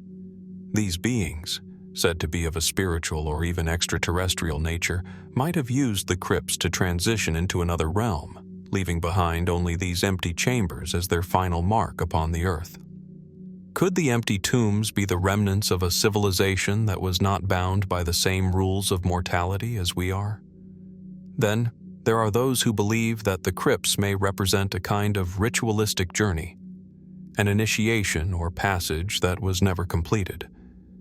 Some ancient cultures believed that death was merely a transition from one state of existence to another. Could the empty tombs of the Rain Tree crypts symbolize a journey of the soul, one that was interrupted or never fully realized? Perhaps the chambers were meant to house not physical bodies, but spiritual vessels, awaiting some sort of final cosmic alignment. The lack of remains could be evidence of the failure of the ritual, or perhaps a message, something left behind by those who understood the mysteries of life and death better than we ever could. Despite the various theories, the Rain Tree crypts continue to defy any definitive explanation. Their true purpose, the identities of their creators, and the reason behind the empty tombs remain elusive. Every excavation, every new discovery, only seems to add more layers to the puzzle. Are we looking at the remnants of an advanced civilization that vanished without a trace? Or are we peering into a site meant to challenge our very understanding of death, knowledge, and existence? For now, the Rain Tree crypts remain a silent enigma, their empty tombs standing as a stark reminder of the mysteries that still linger in our world. What, if anything, might lie hidden within their darkened halls, waiting for the day when we are finally able to uncover their secrets? Or perhaps the crypts themselves are the secret, and their emptiness is the key. The answers, it seems, are still buried deep within the fog-drenched jungle, waiting for those brave enough to seek them. As the mystery of the Rain Tree crypts continues to draw interest, new technologies are slowly being employed to shed light on what remains hidden beneath the surface. In recent years, researchers have begun using ground-penetrating radar and advanced imaging techniques to map the interior of the crypts without disturbing the fragile structures. These non-invasive methods have revealed a series of hidden chambers that may extend far beyond the known tombs, further deepening the mystery. Could there be additional layers of the crypts, perhaps secret compartments or hidden rooms, that have yet to be discovered? Some believe that these chambers may hold the key to understanding the purpose of the crypts. Perhaps they contain artifacts or symbols that could unlock the puzzle of their true function.